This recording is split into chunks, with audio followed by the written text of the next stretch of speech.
The dust was a constant companion. It rose from the horses' hooves in fine red clouds, settled on the worn leather of the stagecoach, and worked its way through the cracks around the windows to coat Evelyn Hart's tongue with the taste of grit and distance. For 3 days, the taste had been the same. It was the taste of the Arizona Territory. She peered out at the landscape, a sweeping expanse of stone and sky that made her feel as small as the last letter on a long page. Back in Missouri, the world was green and contained, hemmed in by rolling hills and dense woods. Here, the world was open, raw, and seemed to stretch into a forever that was both magnificent and terrifying. The horizon was a hard, clear line, broken only by the silhouettes of mesas that rose from the plains like ancient, sleeping beasts. The sky was a blue so deep it seemed to hold its own weight. This was her new home. The thought carried a peculiar mix of excitement and a deep, unsettling loneliness. Her father, a man who saw God's word as a fortress, had raised her within its sturdy walls. He had given her an education, a fierce belief in the power of knowledge, and a certainty that goodness was a thing to be built, not just hoped for. But his world had been one of books and sermons, of predictable seasons and the quiet hum of a settled congregation. He would not have understood this land, this savage beauty that promised nothing and concealed everything. After he passed, the life he had built for her felt like a well-tailored dress that no longer fit. The letter from the Territorial Council, seeking a teacher for the frontier town of Red Mesa, had been a key turning a lock she did not know was there. She was going to build something of her own, a school, a place where letters and numbers could be as solid and useful as a stone wall. The coach lurched violently, throwing her against the opposite seat.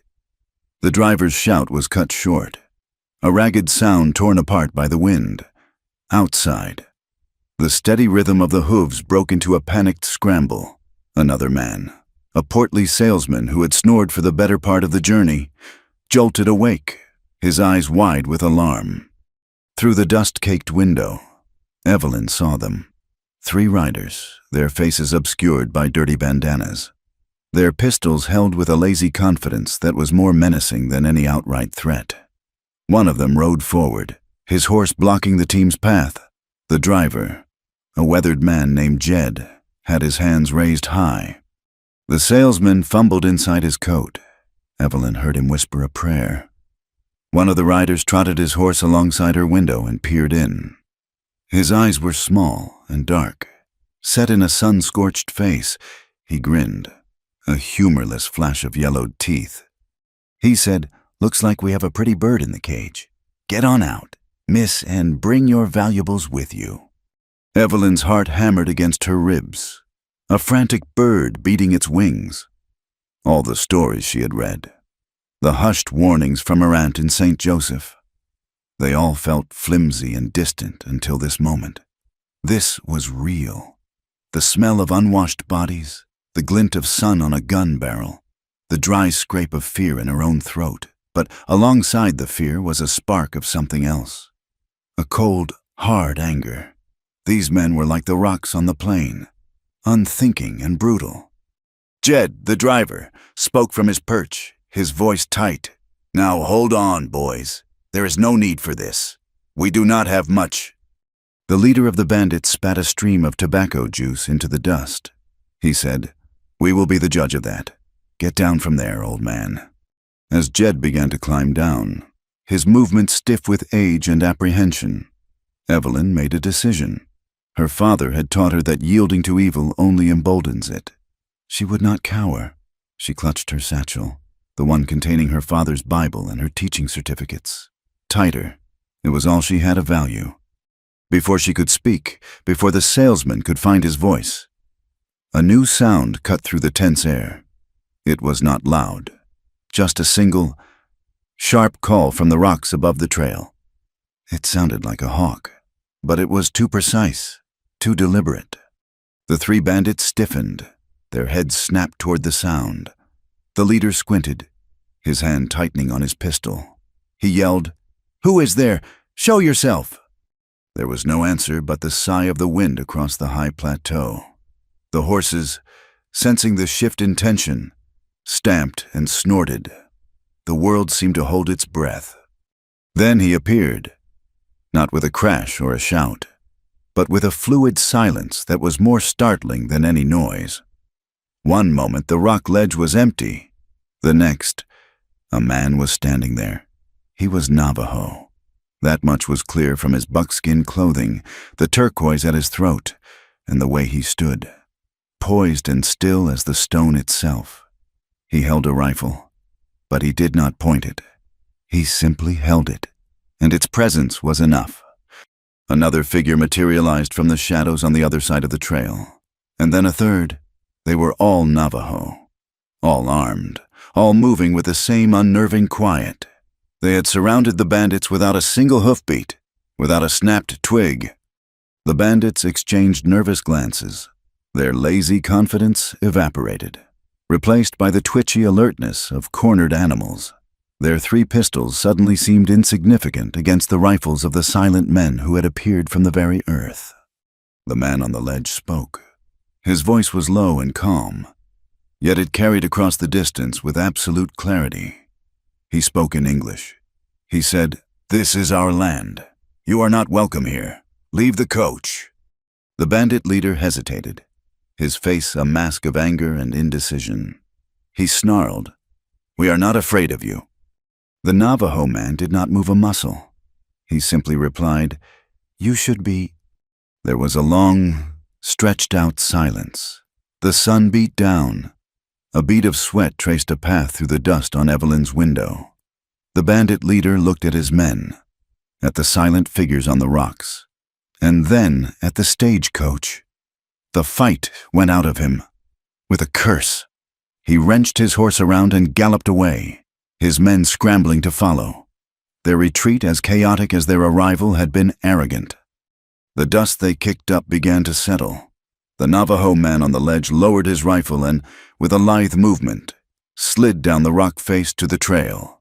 The other 2 followed, their rifles now resting in the crooks of their arms. Jed, the driver, let out a shaky breath. He stammered his thanks. The salesman was mopping his brow with a handkerchief, muttering about the dangers of this God-forsaken country. Evelyn opened the coach door and stepped out, her legs unsteady. She needed to feel the solid ground beneath her feet. The Navajo man who had spoken walked toward them. Up close, she could see the intelligence in his dark eyes. He was not handsome in the way of the men she had known in Missouri, with their soft hands and polished manners. His face was all angles and planes, carved by sun and wind. There was a stillness about him, a deep, centered calm that seemed to draw all the scattered energy of the confrontation into itself. He was perhaps 28, a man in his prime, yet his eyes held a maturity that seemed far older. He stopped a few feet from the coach, his gaze sweeping over them, assessing. When his eyes met Evelyn's, they held for a moment longer than was necessary. She saw wariness in them, a guarded appraisal that was not unfriendly, but deeply reserved. She felt a strange jolt, a flicker of recognition for a soul she had never met. She was not a fanciful woman, but in his gaze she saw a reflection of the land itself, vast, quiet, and possessed of a strength that did not need to announce itself. For his part, Nabahi saw a woman who did not look away. Her eyes, the color of a summer sky before a storm, were wide with a fear she was trying to master, but beneath it, he saw resolve. She stood straight, her hands clasped before her, not in a gesture of supplication, but of control. She was not like the other white women he had encountered at the army fort where he had once served as a scout and messenger. They were either brittle with fear or cloaked in a disdain they wore like a second skin. This one was different. She looked at him not as a savage or a savior, but as a man. It was a look that was as rare as rain in the dry season. He gave a slight, almost imperceptible nod. He told Jed, "It is safe now. We will follow you to Red Mesa." He turned without another word and swung himself onto his horse, a sturdy pinto that had been waiting patiently in the shade of a juniper. His men mounted as well. and the three of them fell into place behind the stagecoach, their presence a silent, watchful promise. As the coach started moving again, Evelyn found she could not stop watching the rider in the rear view. He rode with an easy grace, a part of his horse, a part of the landscape. He was a warrior. The words settled in her mind with a simple, undeniable truth. And she, a pastor's daughter who had never known a day of violence, felt a profound and unsettling curiosity about what it meant to be such a man in such a land. Red Mesa was less a town and more a raw wound on the landscape. A single dusty street was flanked by a collection of false-fronted buildings, a saloon, a general store, a land office, and the sheriff's office, which shared a roof with a small, grim-looking jail. The wind, which had been a constant presence on the plains, seemed to get trapped here, swirling the red dust into eddies that stung the eyes and coated every surface. There was a tension in the air, a brittle feeling that had nothing to do with the dry heat. Men watched each other from under the brims of their hats, their hands never far from their belts. As the stagecoach pulled up, Nabahi and his men reined in their horses at the edge of town. Their duty done, they would not enter. Evelyn understood why. The looks they received from the townspeople were a mixture of fear and contempt. She felt a pang of shame for her own people. She got out of the coach and, on an impulse, turned to face Nabahi. She wanted to thank him properly, but he was already turning his horse away, melting back into the landscape from which he had come. A man with a silver star pinned to his vest stepped forward. He was tall and broad, with a florid face and pale eyes that missed nothing. This was Sheriff Pike. He helped Evelyn with her trunk, his manner a little too helpful, his smile a little too wide. The sheriff said, "Welcome to Red Mesa, Miss Hart. We have been expecting you.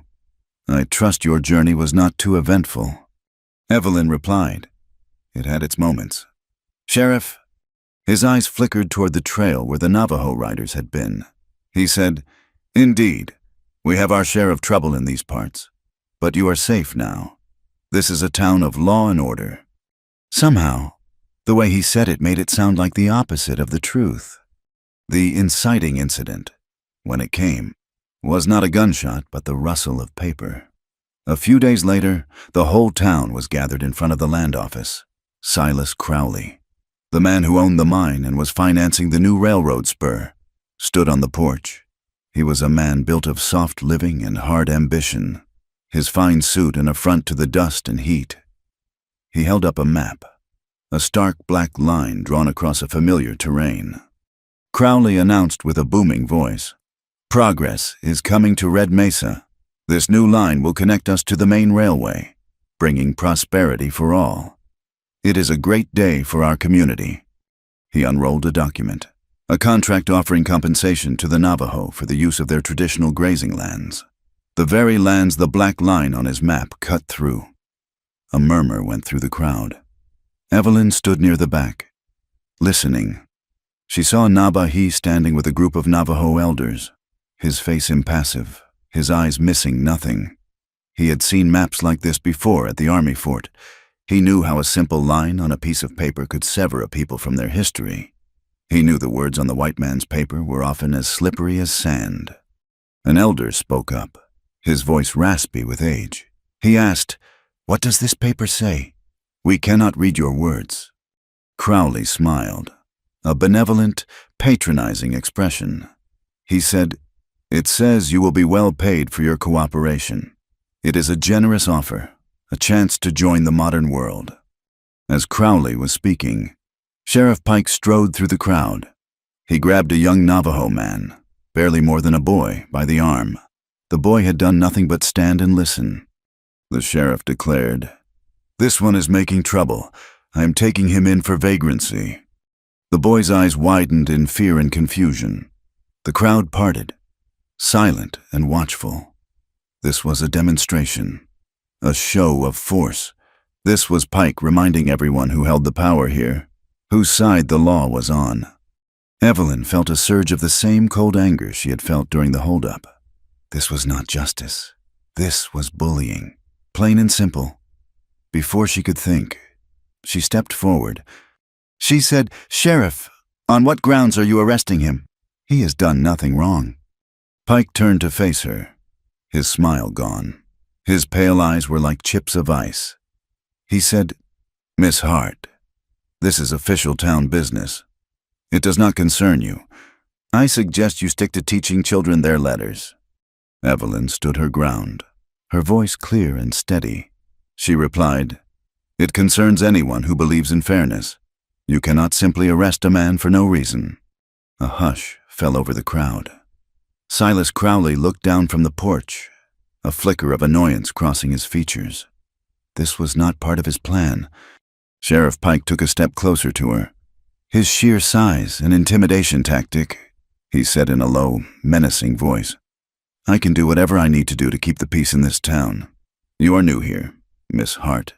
You would be wise to learn how things are done. Consider your name added to my list of troublemakers." He yanked the young man's arm and dragged him toward the jail. The boy's mother began to wail. Evelyn stood frozen in the dust, her heart pounding. The townspeople began to disperse, their eyes avoiding hers. They did not want to be associated with a troublemaker. She looked over and saw Nabahi. He was still standing with the elders, but his eyes were on her. The wariness was still there, but now, mixed in with it, was something else, a flicker of respect, a spark of a shared understanding. The line on Crowley's map was not the only one that had been drawn that day.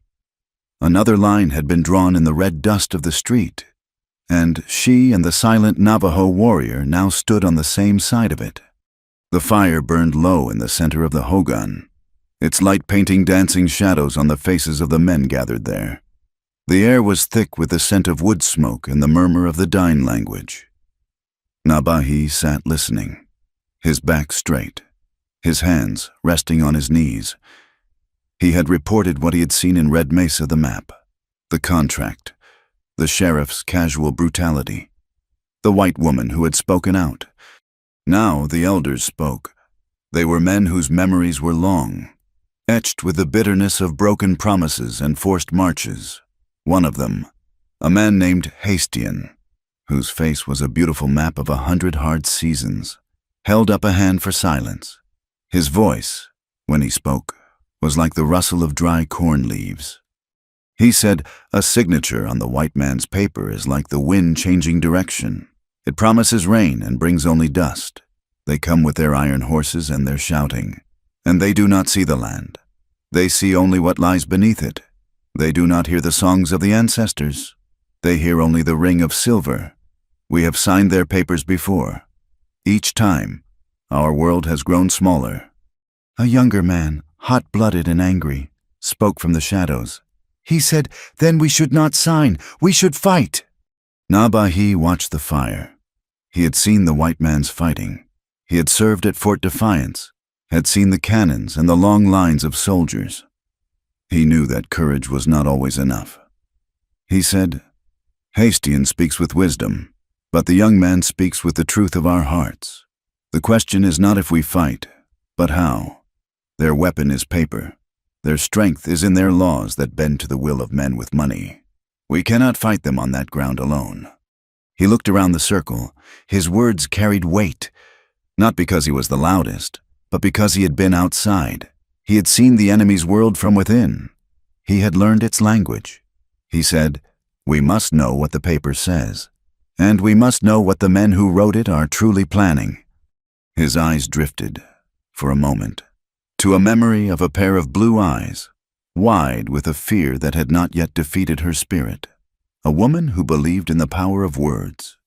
Perhaps, he thought, that was a weapon they could use as well. Evelyn Hart's school was not a building, but a promise. It existed under the shade of a gnarled cottonwood tree at the edge of town, where the single dusty street began to fray into open scrubland. Her students were a collection of the town's forgotten children, 2 young Navajo girls, whose mother worked washing clothes for the soldiers. Came shyly at first, their dark eyes full of a cautious curiosity. A boy named Mateo, whose family worked for one of the ranchers, came with a bright, eager mind. Even a pair of pale, solemn children whose father was a drunkard and a failure at prospecting found their way to her slate and chalk. She taught them their letters, the crisp, clean shapes of the alphabet. She taught them that numbers could build things and measure the world. She read to them from her worn copy of Shakespeare, the grand words sounding strange and wonderful in the dry desert air. To Evelyn, this was the most important work in the world. She was building a foundation, a small fortress of knowledge against the ignorance and cruelty of this hard land.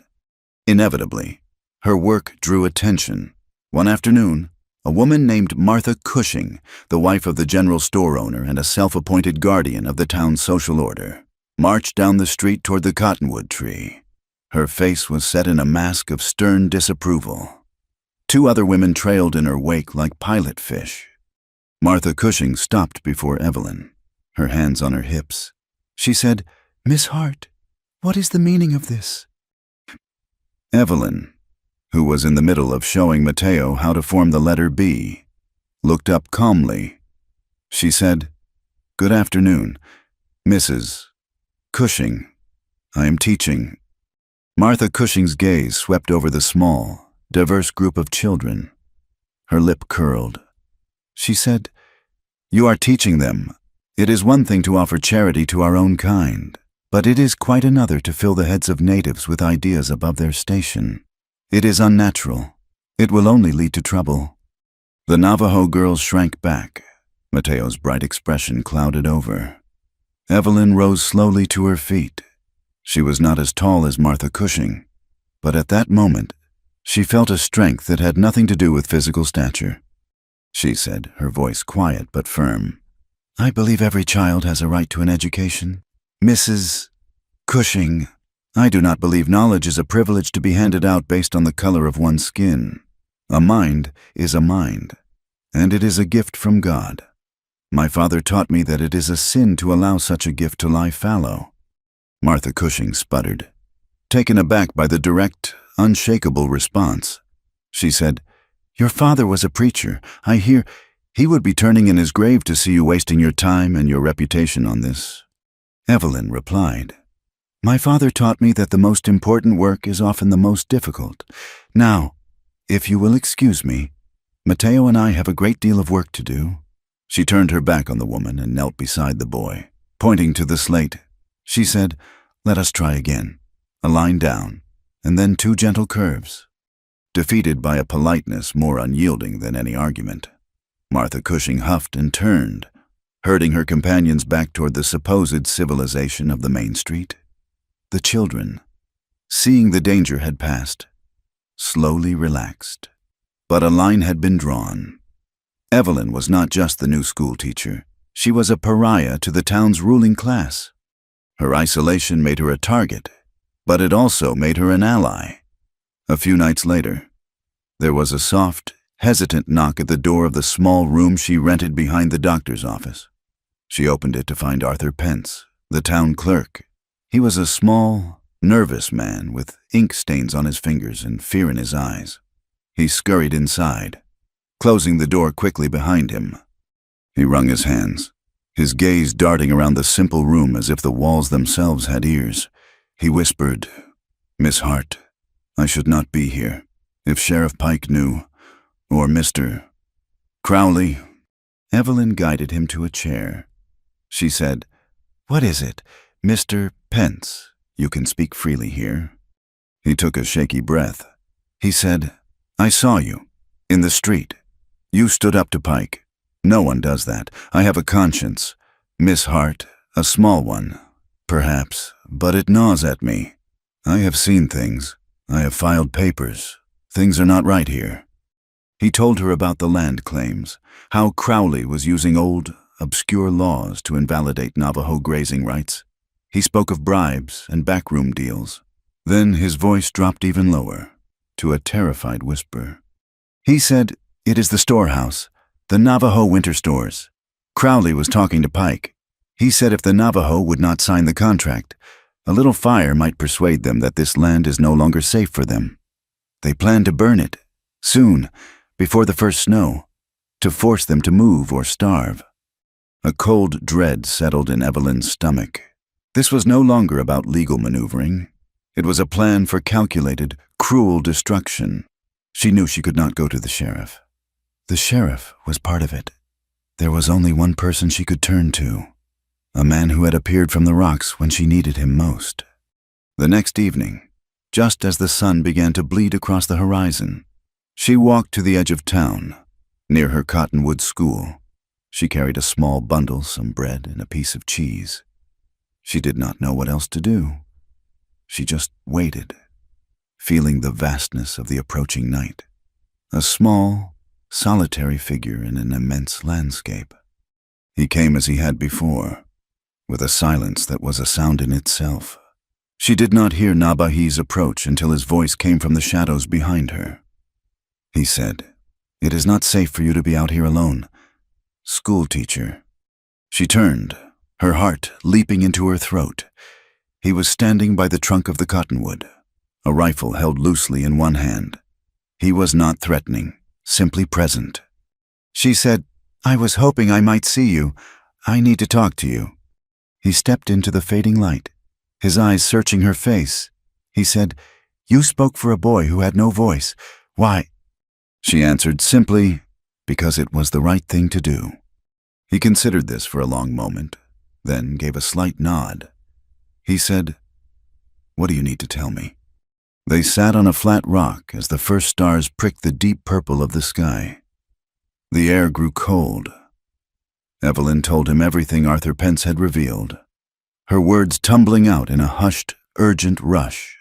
When she finished, the silence of the desert seemed to press in on them.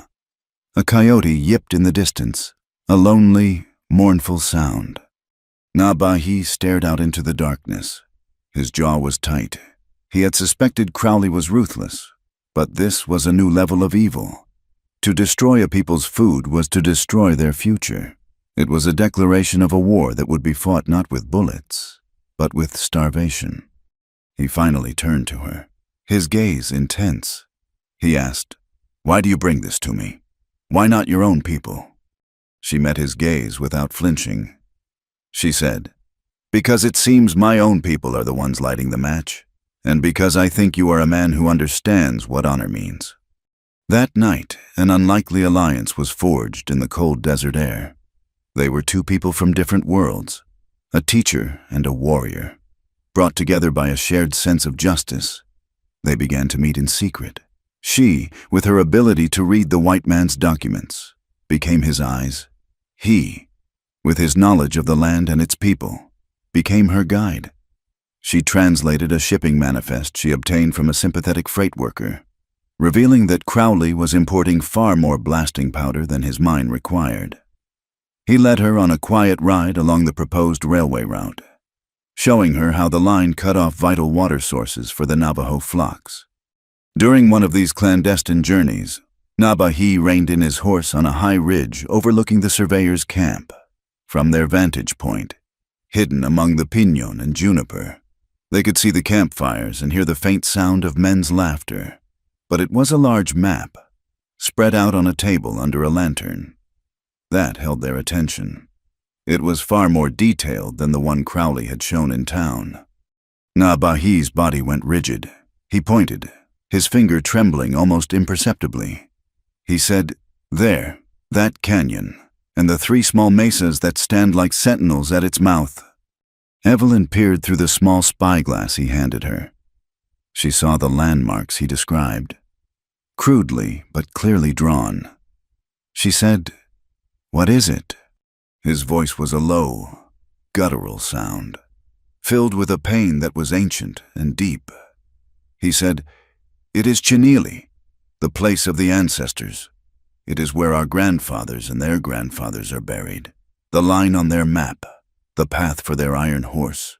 It goes directly through the heart of our sacred ground." Evelyn lowered the spyglass, a chill running through her that had nothing to do with the night air. The pieces clicked into place. This was not just about greed for land or water. It was an act of profound desecration. Crowley was not just trying to move a people. He was trying to erase them, to sever their connection to their past, to the very bones of their ancestors. The cut on the map was a cut into the soul of the Dene, and she knew, with a certainty that settled deep in her own bones, that this was a violation that could only be answered with a fight to the end. The knowledge of the desecrated burial ground sat between them, a cold, hard stone. It changed the nature of their mission. What had begun as a fight against greed had become a defense of the sacred, to gather more proof, to understand the precise layout of Crowley's plan. They needed to get closer to the surveyor's main camp, a place Nabahi knew was heavily guarded. This meant a long, circuitous ride through the Badlands, a maze of arroyos and canyons that offered concealment but demanded endurance. For 2 days they rode under a relentless sun, speaking little, conserving their energy.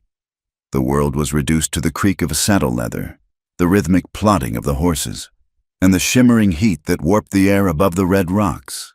The dust became a second skin, a gritty film that covered their clothes, their faces, their hands.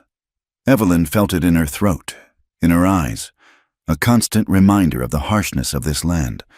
Yet, she found a strange rhythm in the hardship. Riding beside Nabahi, she felt a sense of purpose that was as clear and sharp as the desert stars at night. He moved through the landscape not as a conqueror, but as a part of it, his eyes constantly reading the subtle language of a bent twig, a disturbed patch of sand, the flight of a distant hawk. He was teaching her to see. And in doing so, she felt herself becoming a part of this world in a way she had never imagined. Late on the second day, they found what they were looking for, a small, hidden canyon with a ribbon of green running through its center. A tributary of the San Juan River had carved this secret oasis, and a stand of ancient cottonwood trees grew along its banks, their leaves whispering in the faint breeze. It was a place of peace in a land of struggle. Nabahi dismounted and held up a hand. He said, "We will rest here until dark. It is close enough. We can approach the camp on foot after the moon rises." As they unsaddled the weary horses and led them to the water, a new sound reached them, the distant, unmistakable rumble of shod hooves on rock and the low murmur of men's voices. It was a patrol, likely from the surveyor's camp. Instantly, Nabahi's calm focus sharpened into a blade of pure alertness. He said in a low, urgent voice, "Down, behind the rocks, now!" He pulled her with him, his hand firm on her arm, and they scrambled into a shallow declivity behind a jumble of sandstone boulders. He pressed her down, shielding her body with his own as they lay flat against the cool earth. The space was tight, forcing them into an intimacy that was purely functional, yet undeniably potent. Evelyn could feel the hard warmth of his chest against her back, the steady, slow beat of his heart. She held her breath, her own heart hammering a frantic counter-rhythm. The riders came closer. She could hear their coarse laughter, the jingle of their spurs. They were Crowley's men. She could tell by their careless arrogance. They stopped by the river, just yards from their hiding place, to water their horses. One of them began to complain about the heat, the dust, the pay. Another bragged about what he would do when the railroad money started to flow. Their voices were a violation in this peaceful place. Evelyn lay perfectly still, the scent of sage and Nabahi's earthy scent filling her senses. She was afraid, but it was a focused fear, not a panicked one. His presence was a solid, reassuring weight, a silent promise of protection. The minutes stretched into an eternity. Finally, with a last round of curses and complaints, the men mounted up and rode on, their sounds fading into the vast silence of the canyon. They waited, unmoving, until long after the last echo had died. Nabahi shifted, rolling away from her to peer over the rocks. He said, "They are gone." Evelyn let out a breath she did not realize she had been holding. She sat up, her limbs stiff, her dress covered in red dust. The sun was low in the sky, spearing through the canyon walls in shafts of golden light. The air was beginning to cool. The immediate danger had passed, but a different kind of tension remained. a quiet awareness of each other that had been forged in their shared concealment. Nabahi rose and went to the river's edge. He stood for a moment, looking not at the water, but at the sky. The western horizon was on fire, a breathtaking spectacle of orange, pink, and a purple so deep it was almost black. The light softened the hard edges of the rock, painting everything in a wash of ethereal color. He turned back to her. His face, caked with the dust of their journey, was unreadable. He said, "I must wash. The trail is long."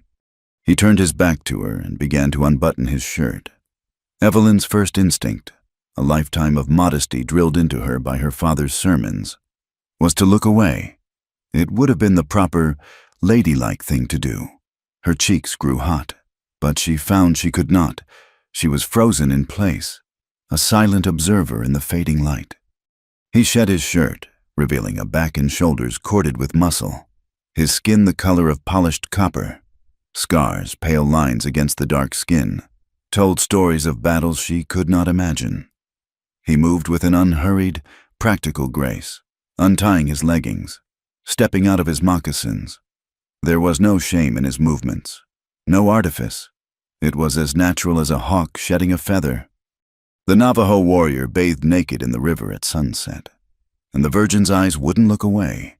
The phrase formed in her mind, a line from a book she had never read, a truth she had never known. He waded into the cool, clear water, the river swirling around his powerful thighs. He splashed water on his face, his arms, his chest, the setting sun glinting on the droplets. He was magnificent. It was not a thought of sin or of the flesh, though she was undeniably aware of him as a man. It was something deeper. She was seeing, for the first time in her life, a person who was completely and utterly free. He was a part of the water, a part of the sky, a part of the ancient rock. In her world, the body was something to be hidden, controlled, a source of shame and temptation. To him, it was simply himself, strong and clean and alive in the cooling water. Everything she had been taught, the rigid rules, the fear of nature, the separation of spirit and body, all of it seemed like a cage, a small, dark room she had never realized she was in until this very moment.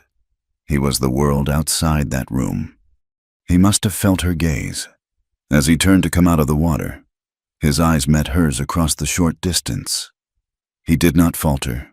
He did not try to cover himself. He simply held her gaze, and in his dark eyes, she saw not anger or embarrassment, but a quiet, solemn understanding. He had seen her watching, and he had understood the nature of her look. He had recognized it not as a violation, but as a form of witness. He walked out of the river, water streaming from his body, and picked up his clothes. He dressed with the same unhurried economy of motion, his back still to her. When he was done, he turned to face her. The purple twilight had deepened, softening the lines of his face, making his eyes seem like dark pools. He walked over to where she sat on the rock, his moccasins making no sound on the sandy soil. He stopped before her. He asked, his voice low and soft, "Are you afraid of me?" Evelyn Hart. It was the first time he had used her full name. It sounded new, as if he had just forged it. She looked up at him, at his clean, damp face, and found she had no room for lies. "Not here, not now." She said, "No, I think, perhaps, I am afraid of myself." A small smile touched the corners of his mouth, a rare and fleeting thing. He said, "That is a greater fear. I know it well." He sat on the rock beside her, not too close, but near enough that she could feel the warmth radiating from him. The cottonwood leaves whispered above them. She said, her voice barely a whisper, "Where I come from, there are so many rules, walls around everything. What to say, what to think, what to feel. My father, he was a good man, but his world was a fortress. I lived inside it my whole life. I thought I was safe. I did not realize I was a prisoner." He looked out at the darkening canyon. He said, My people also have rules. We have ceremonies to keep us in balance with the world, but a warrior learns a different kind of rule. He learns to be still, to watch, to be ready. He builds a wall inside himself. He does not show pain. He does not show fear. He does not show his heart. That, too, can be a prison. They sat in silence, two prisoners sharing a moment of parole in the vast, open cathedral of the desert, the boundary between them, the one that had defined them as teacher and warrior, as white and Navajo, as man and woman, had dissolved in the purple light. They were just two people, burdened by the walls they had built, and the ones that had been built for them. Evelyn felt a wave of honesty so powerful it left her breathless. It was a terrifying, liberating feeling. She looked at his strong, quiet profile against the last glow of the sunset. She said, her voice trembling slightly, "When we first met, I wanted to help you, to fight for what was right. Now, I am afraid. I am afraid that I will want to come back to this river, not because of our mission, but because of you." She had said it, the most honest and vulnerable words she had ever spoken. She held her breath, expecting him to recoil, to retreat behind his warrior's wall. Instead, he turned his head and looked at her. The understanding in his eyes was so deep, so complete, that it made her own heart ache. He did not move closer. He did not touch her. He simply gave her the gift of his full attention, of his acceptance. He said, his voice a low murmur, "To be yourself. Evelyn Hart is not a thing to fear. It is the only battle worth fighting, for any of us." He reached out then, not to touch her face or her hand, but to gently take a stray leaf from her hair, his fingers brushing her temple for a fleeting second. The touch was as light as a moth's wing, but it sent a jolt through her entire body. It was a touch of profound, respectful intimacy. The boundary had been crossed. The careful alliance of convenience had been reforged into a bond of trust so deep it felt like the beginning of something she had only ever read about in books, a cautious, fragile, and utterly real love. The quiet intimacy they had found by the river was a fragile peace, a brief shelter from the storm they both knew was gathering. They returned to their separate worlds under the cover of darkness, the unspoken promise of that moment, a warm, living thing between them. But the storm did not wait long. It broke 2 nights later, not with rain, but with fire. A hot, dry wind had been blowing all day, a devil wind that rattled the windows of Red Mesa and scoured the plains, carrying the scent of dust and distant lightning. It was the kind of wind that frayed nerves and set teeth on edge. In the dead of night, it carried a different scent, wood smoke, thick and acrid, and something else, a sharp, chemical odor that did not belong in the clean desert air.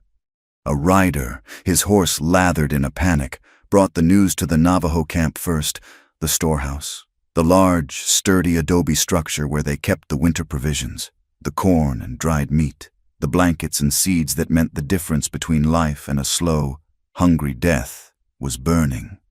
By the time Nabahi arrived, the flames were a roaring, hungry beast, leaping into the night sky, painting the underside of the wind-whipped clouds in a terrifying shade of orange.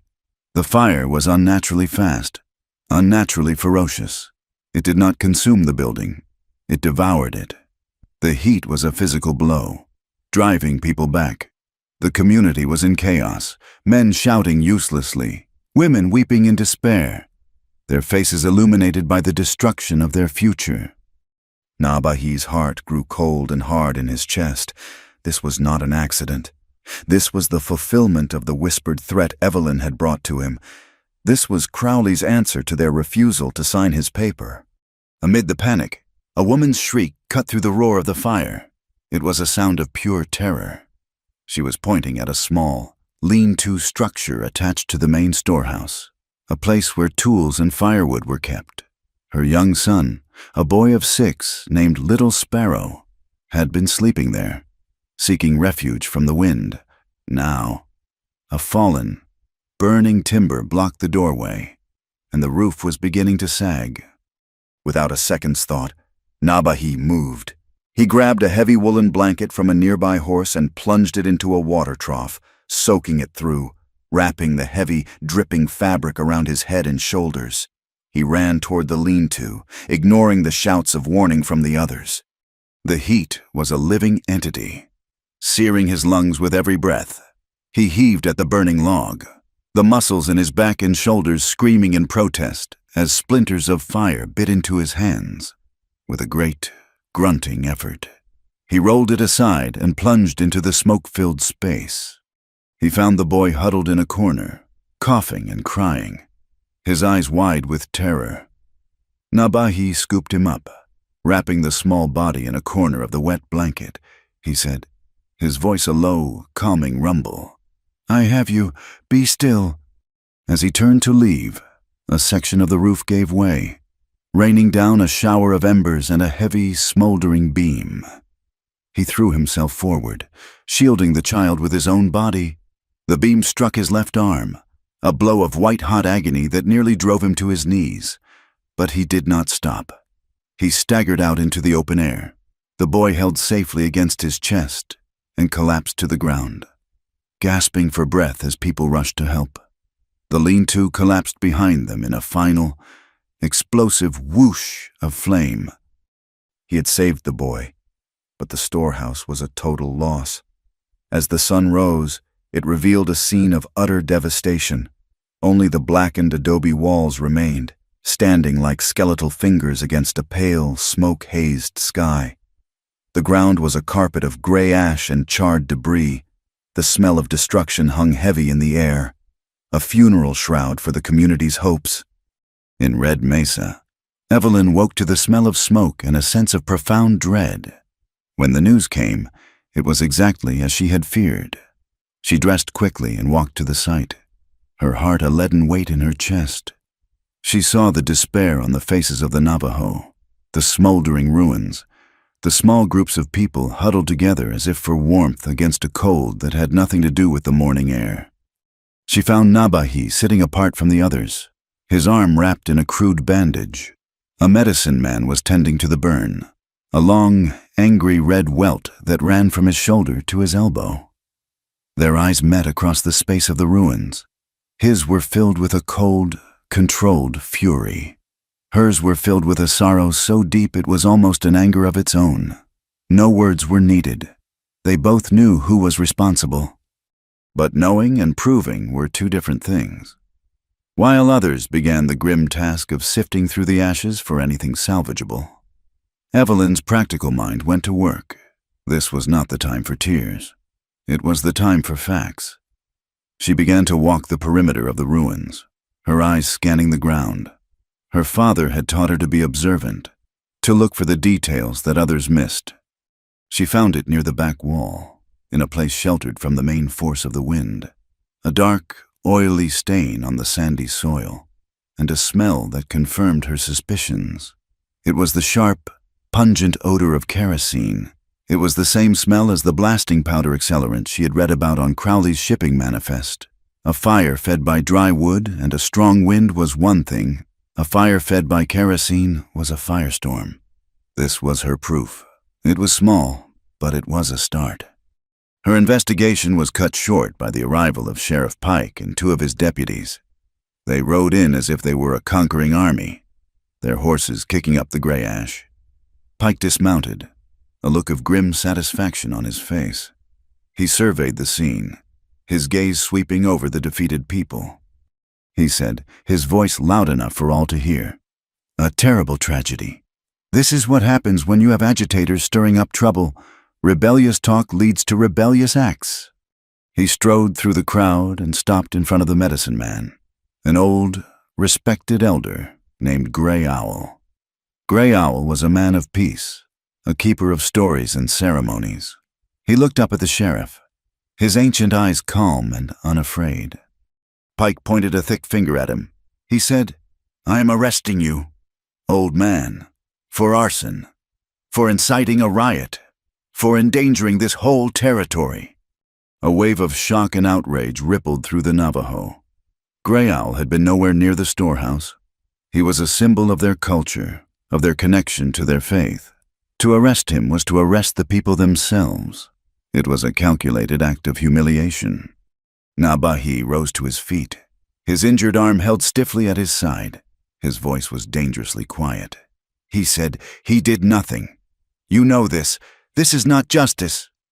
Pike turned, his hand dropping to the butt of his pistol. He said, "I decide what justice is in this town, Nabahi, and I say he is guilty. Unless you want to join him in my jail, I suggest you stand down." For a long moment, the two men locked gazes. A silent battle of wills fought over the smoking ruins. Nabahi knew he could not win this fight. Not here. Not now. To resist would only lead to more arrests, more bloodshed. It was what Crowley and Pike wanted. He gave a slow, almost imperceptible nod to the other Navajo men. "Stand down. This is not the time." With a heavy heart, he watched as Pike's deputies bound the old man's hands and led him away like a common criminal. The loss of the storehouse was a physical blow. The arrest of Grey Owl was a spiritual one. Despair began to settle over the people like a fine, choking dust. But that evening, a flicker of hope came from an unexpected source.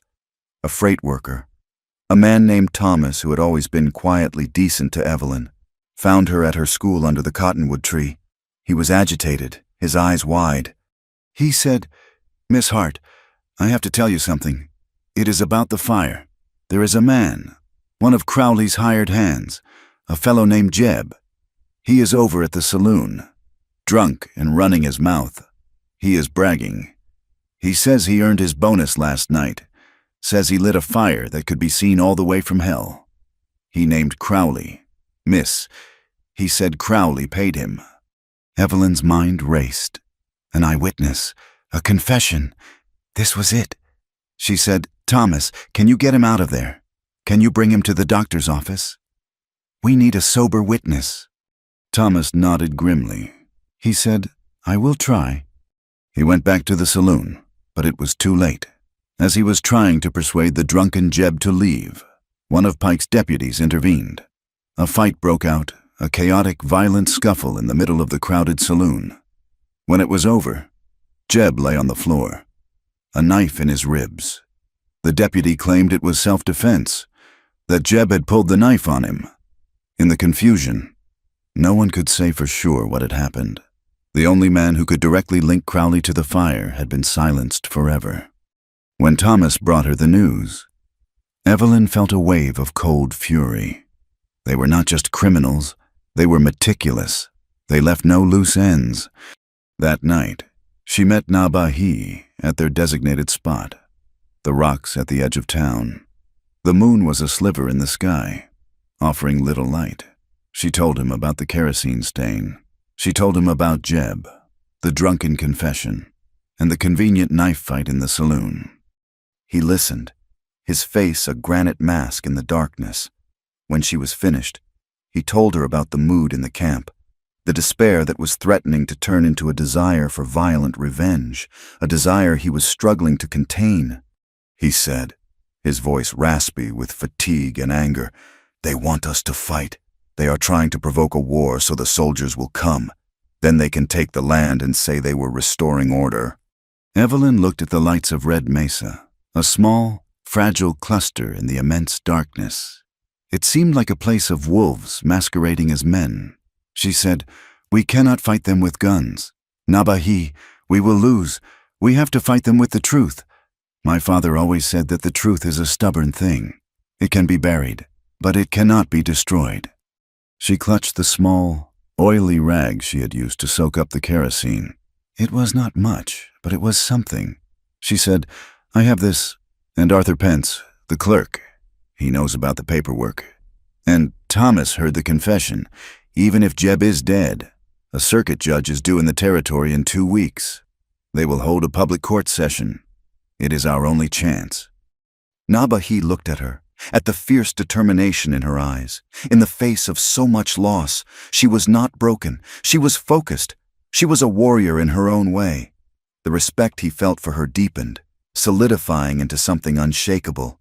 He had saved a child from the flames, but this woman, with her stubborn belief in words and facts, was trying to save them all. He reached out with his good hand and gently touched her arm. The brief contact was an anchor in the swirling chaos of the past 24 hours. He said, 2 weeks. We will be ready. You will bring your words, your proof. I will bring my people, not as warriors, but as witnesses. We will tell the story of the ashes. They stood together in the desert darkness, a teacher and a warrior, their 2 worlds now irrevocably intertwined. They made a silent promise, not of love, but of something just as powerful, a promise of justice. They would take their stand, not in a blaze of glory on a battlefield, but in a dusty, makeshift courtroom, and they would fight with the only weapon they had left, the truth. The day of the circuit judge's arrival dawned hot and breathless. The trial, if one could call it that, was to be held in the open, on a patch of hard-packed earth between the saloon and the land office. A rough wooden platform had been erected for the judge, and the townspeople and the Navajo gathered in a wide, uneasy semicircle. There were no walls, no vaulted ceilings, just the vast, indifferent blue of the sky and the relentless glare of the sun. Dust motes danced in the thick air, and the feeling of a coming confrontation was a palpable weight. Judge Miller was a man whose face seemed to have settled into a permanent expression of weary impatience. He had a soft, fleshy body that looked ill at ease in the heat, and his eyes, small and buried in his face, darted about as if looking for the quickest route to a drink in a shade tree. He was flanked by Sheriff Pike, who stood with his arms crossed, a smug, proprietary air about him. Silas Crowley sat in a chair he had brought from his office, fanning himself with his hat, looking more like a spectator at a cockfight than a man whose enterprise was under scrutiny. The proceedings began with a farcical air of legitimacy. A lawyer from a neighboring county, a man with a booming voice and clothes too fine for the setting, announced that he had been retained by Mr. Crowley as a gesture of goodwill to ensure the accused, Gray Owl, received a fair defense. It was a move of such breathtaking cynicism that Evelyn felt a surge of nausea. Crowley was paying the man who was supposed to be defending the elder he himself had framed. When it was her turn to speak, Evelyn walked to the front, her heart a frantic drum against her ribs. She was just a teacher. What did she know of courts and laws? But then she looked at Nabahi, standing stoic and watchful with his people, his injured arm in a sling, and she saw the faces of her students, and the memory of the smoking ruins hardened her resolve. She was not just a teacher. She was a witness. She placed the oily rag and the small jar of stained soil on the judge's bench. Her voice, when she spoke, was clearer and stronger than she had expected. She said, "Your Honor, my name is Evelyn Hart. I am the school teacher here in Red Mesa. On the morning after the fire at the Navajo storehouse, I found this at the scene. It is soil soaked in kerosene." Crowley's lawyer jumped to his feet. He boomed. "Objection. The witness is not an expert. She is a school teacher. What does she know of chemicals?" Judge Miller waved a dismissive hand. He said, "I will allow it, for now. Proceed, Miss Hart, but make your point." Evelyn took a steadying breath. She said, "Kerosene is not something the Navajo use or keep in their storehouse, but it is used at Mr. Crowley's mine as an accelerant for blasting charges. A fire set with kerosene would burn faster and hotter than a normal fire, a fire designed for maximum destruction." She presented the shipping manifest she had acquired, pointing to the unusually large quantities of kerosene that had been delivered to the mine in the weeks leading up to the fire. A low murmur rippled through the crowd. This was not vague accusation. It was a fact on a piece of paper. Next, Nabahi was called. He did not approach the platform but stood where he was, his presence commanding more authority than the judge's bench. He did not speak of laws or papers. He spoke of the wind. He said, his voice calm and resonant, "On the night of the fire, the wind came from the north. It was a strong wind. I have lived in this land all my life. I know its breath. A fire started by accident on the north side of the building would have been pushed south. burning slowly against the wind at first, then spreading. But this fire started on the south side. It raced north into the teeth of the wind. It did this because it was not a natural fire. It was fed. It was a hungry ghost given a powerful drink. His words, simple and direct, painted a picture more vivid than any legal argument. He was using the unchangeable laws of nature as his witness, and the truth of it settled over the crowd. Crowley's lawyer tried to object, to mock the testimony as native superstition, but the image Nabahi had created held fast. For the first time, a flicker of doubt appeared on the faces of the townspeople. Despite the evidence, the judge remained unmoved. He listened with a bored expression, his rulings consistently favoring Crowley's lawyer, cutting off any line of questioning that got too close to the truth. The entire affair felt like a carefully staged play, with the verdict already written. A sense of hopelessness began to creep back into Evelyn's heart. They had presented the truth, but the ears of power were deaf to it. Then, something unexpected happened. A man pushed his way through the crowd. He was a miner, his face smudged with coal dust, his clothes shabby. It was Miguel, a man whose children sometimes came to the edge of Evelyn's makeshift school to listen to the stories. He was trembling, his eyes wide with fear, but also with a kind of desperate resolve. He stopped before the judge's platform and spoke, his voice cracking at first, then growing stronger. He said, "Your Honor, my name is Miguel. I work in Mr. Crowley's mine. I must speak. My conscience. It will not let me be silent." Pike took a menacing step toward him, but the judge, surprised by the interruption, held up a hand. The entire crowd was silent, leaning forward. This was not part of the script. Miguel took a deep, shuddering breath. He said, "The night of the fire. I was working late. I saw them. I saw Sheriff Pike's deputies.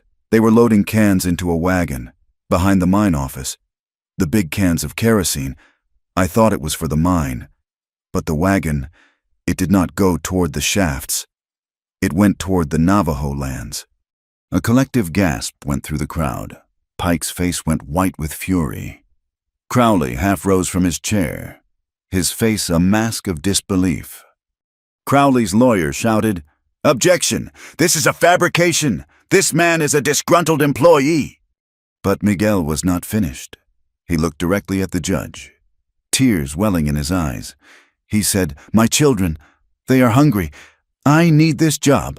But they hear the stories Miss Hart tells, stories of brave men, of doing what is right.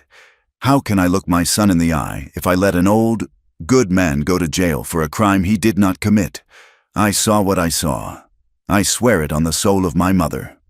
His words, spoken with the simple, unadorned power of truth, shattered the cynical stagecraft of the trial. This was not a legal argument. It was a confession of the soul. No one in the crowd doubted him. The judge looked from Miguel's earnest, terrified face to Crowley's barely concealed rage, and then at the sea of watchful, accusing faces before him. For the first time, Judge Miller looked nervous. His own authority, his own complicity, was being laid bare for all to see. He could not simply dismiss this, not now, not in front of everyone. He banged his gavel, a sharp, cracking sound that made everyone jump. He said, his voice straining to sound official, "In light of this new testimony, this court will place a temporary injunction on the railroad expansion project, pending a full investigation by the territorial marshal. The prisoner, Gray Owl, is released on his own recognizance. This hearing is concluded." He banged the gavel again and hastily retreated, practically fleeing the platform. It was a victory, a stunning, unexpected victory. A wave of elation swept through the Navajo. They crowded around Miguel, clapping him on the back, their faces shining with gratitude. Gray Owl was released, and his family rushed to embrace him. Nabahi found Evelyn in the chaotic, celebrating crowd. The look in his eyes was more eloquent than any words. He took her hand, his grip firm and warm, and for a moment, they just stood there. Two allies who had faced down a giant and, against all odds, had made him flinch. The sun felt warm and hopeful on her skin. No longer a harsh oppressor, but a benevolent witness. The victory, however, was a fragile thing, as thin as a sheet of ice on a winter morning. That night, the giant flinched back. Evelyn was in her small room, a single candle lit, trying to calm the joyful racing of her heart.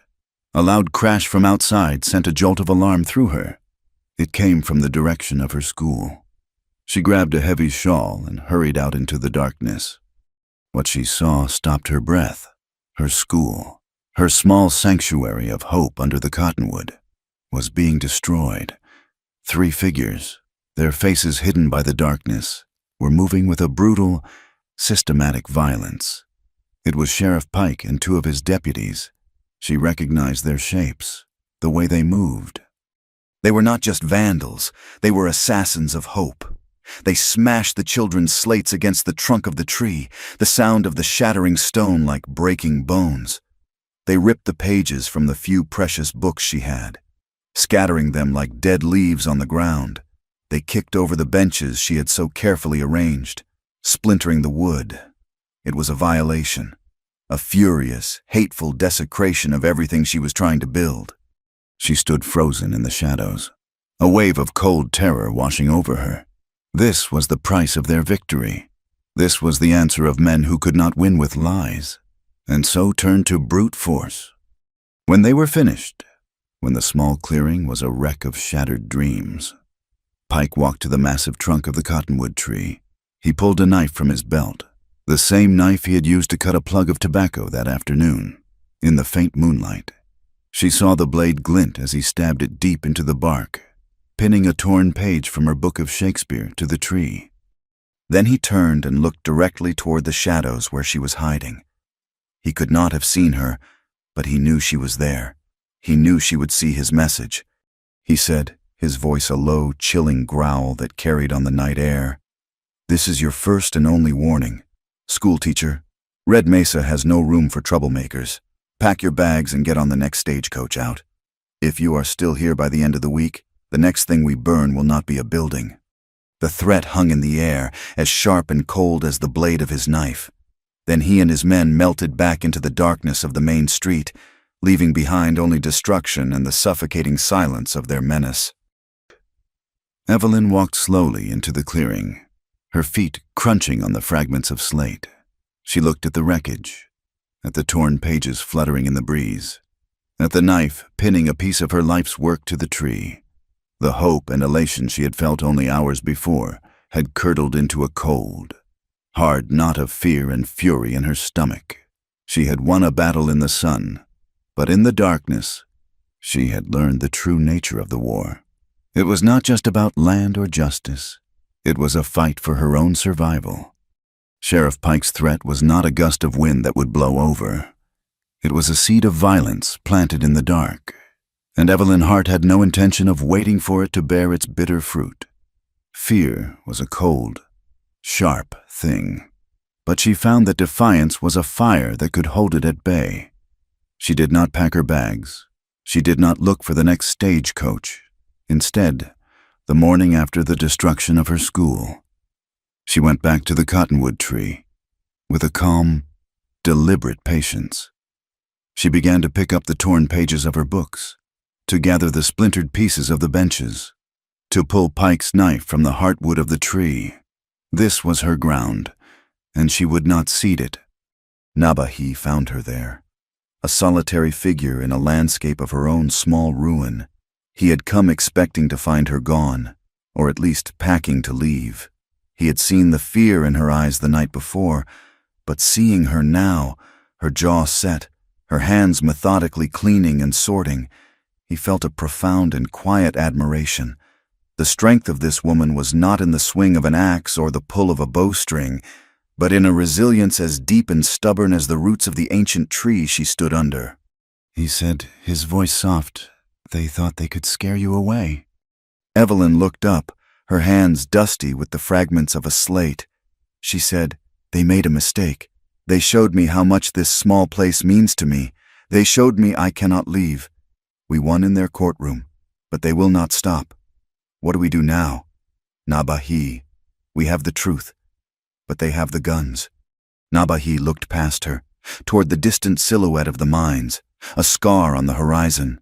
He said, then we must find a different kind of weapon, a truth so heavy it will crush them before they can pull the trigger.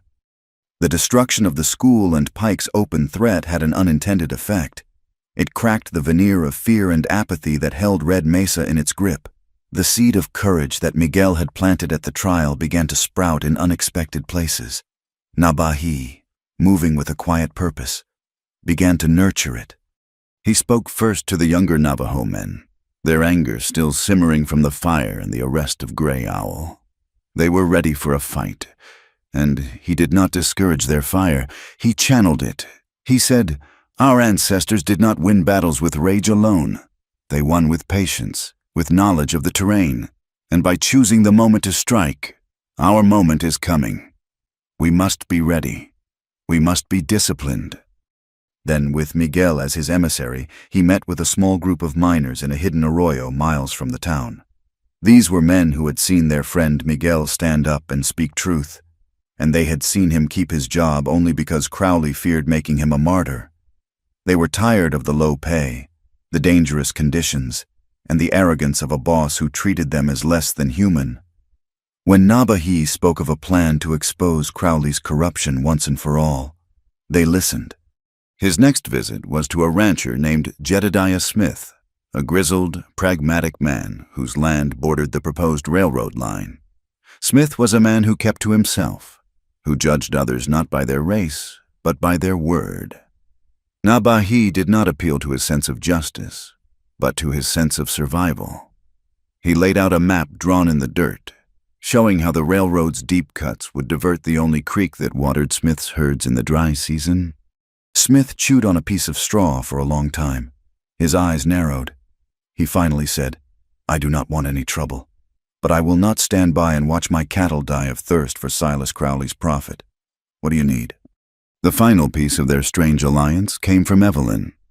She sought out Sarah Johnson, a free black woman who had come west years before as a nurse with the Army. Sarah now served as the town's unofficial doctor, treating anyone who came to her door, regardless of their ability to pay. She was a woman of immense compassion and steely resolve, who had seen more than her share of injustice. Evelyn found her grinding herbs in her small, clean cabin. She told Sarah everything, about the fire, the trial, and Pike's threat. Sarah listened without interruption, her dark eyes thoughtful. When Evelyn had finished, Sarah said, Men like Crowley and Pike, they grow like poison weeds in places like this. If you do not pull them up by the roots, they choke out everything decent. I cannot offer you guns, child, but I can offer you my hands. If there is trouble, I will be there to patch up the wounded. And my cabin can be a safe place. No one would think to look for you here. And so it was that a small, secret army was born, a coalition of the dispossessed and the decent Navajo warriors, Mexican miners, a white schoolteacher, a black nurse, and a stubborn old rancher. They were united by a common enemy and a shared desire for a world where the law was not simply a weapon for the rich. Their opportunity came in the form of a coded message from Arthur Pence, delivered to Evelyn by a trusted freight worker. The clerk's terror was now outweighed by his conscience. The note was simple special train, Thursday, midnight. Not on any schedule, carrying bonuses for the territorial marshal's office. All the evidence they needed of widespread bribery would be on that train.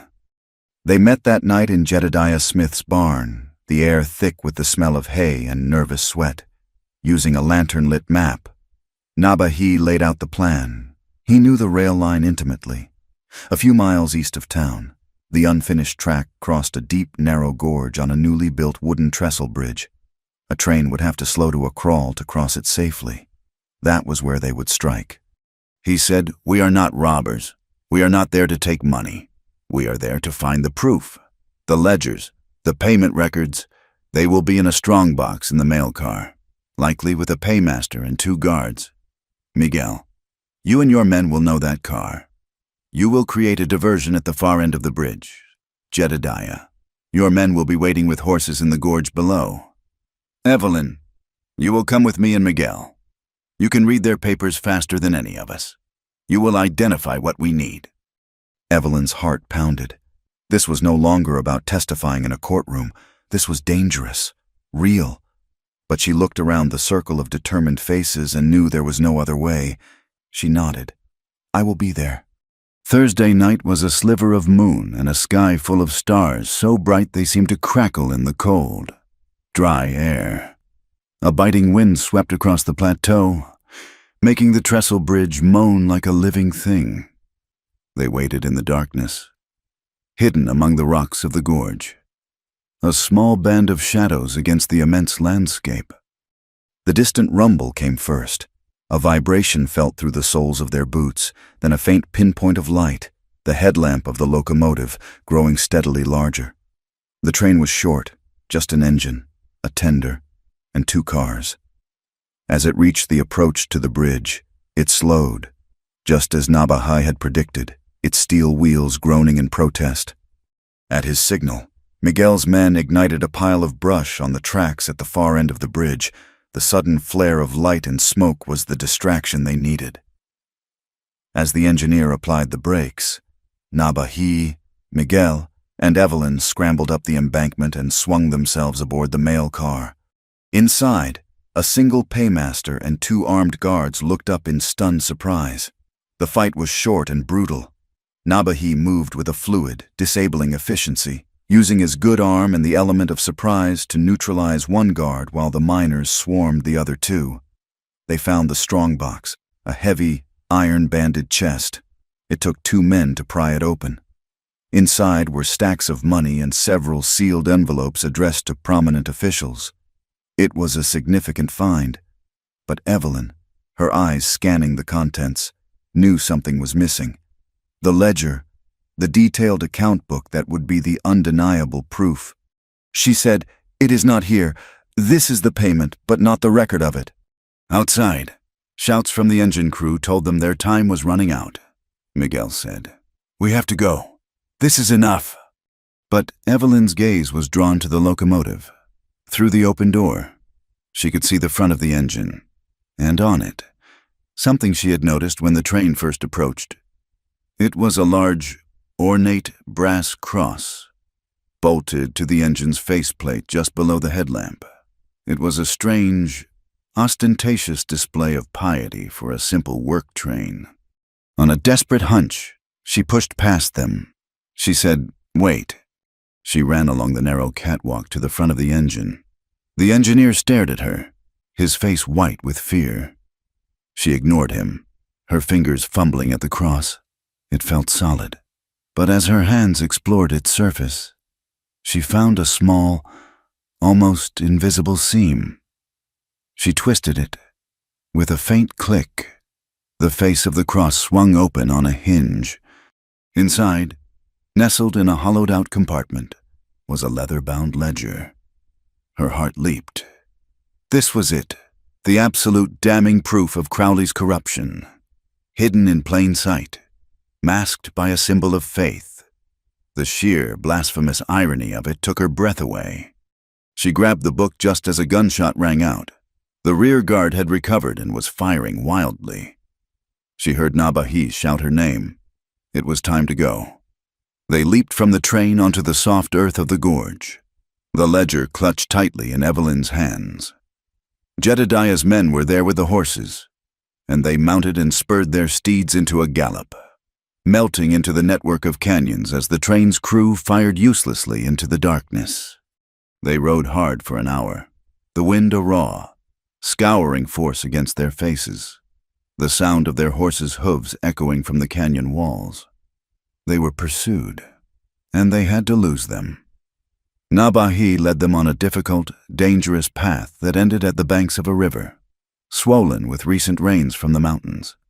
It was the same river where he had bathed, where she had seen him in the sunset. But tonight it was a different creature, a churning, gray torrent in the starlight. He said, "We must cross. It is the only way." They plunged into the icy water, the horses fighting the current, the men shouting encouragement to each other. It was a chaotic, terrifying crossing, a shared struggle against the power of nature. Evelyn clung to her horse, the precious ledger held high, her body numb with cold. They emerged on the other side, dripping and exhausted, but they were safe. They had lost their pursuers. They found shelter in a small, protected cove, and Jedediah built a small, smokeless fire. The strange alliance of men huddled around it, sharing a flask of whiskey, their faces lit by the small flames. A bond of shared danger and triumph forged between them. Evelyn stood apart with Nabahi, looking back across the river. The adrenaline of the chase was fading, leaving behind a profound, bone-deep exhaustion, and something else, a quiet, unshakable certainty. She said, her voice low, "I came to Red Mesa to teach children their letters. I thought I stayed because they needed me. After they destroyed my school, I thought I stayed out of anger, to fight back." She turned to look at him, his strong, calm face softened by the firelight. She said, "But that is not the only truth. I am staying because this is where I belong now. This fight is my fight, and I am staying because you are here." He did not reply immediately. He simply looked at her, his dark eyes holding a universe of unspoken emotion. He reached out and gently brushed a stray, damp strand of hair from her cheek. His touch was warm against her cold skin. He said, his voice a low murmur that was almost lost in the sound of the river, "Then we will fight it together."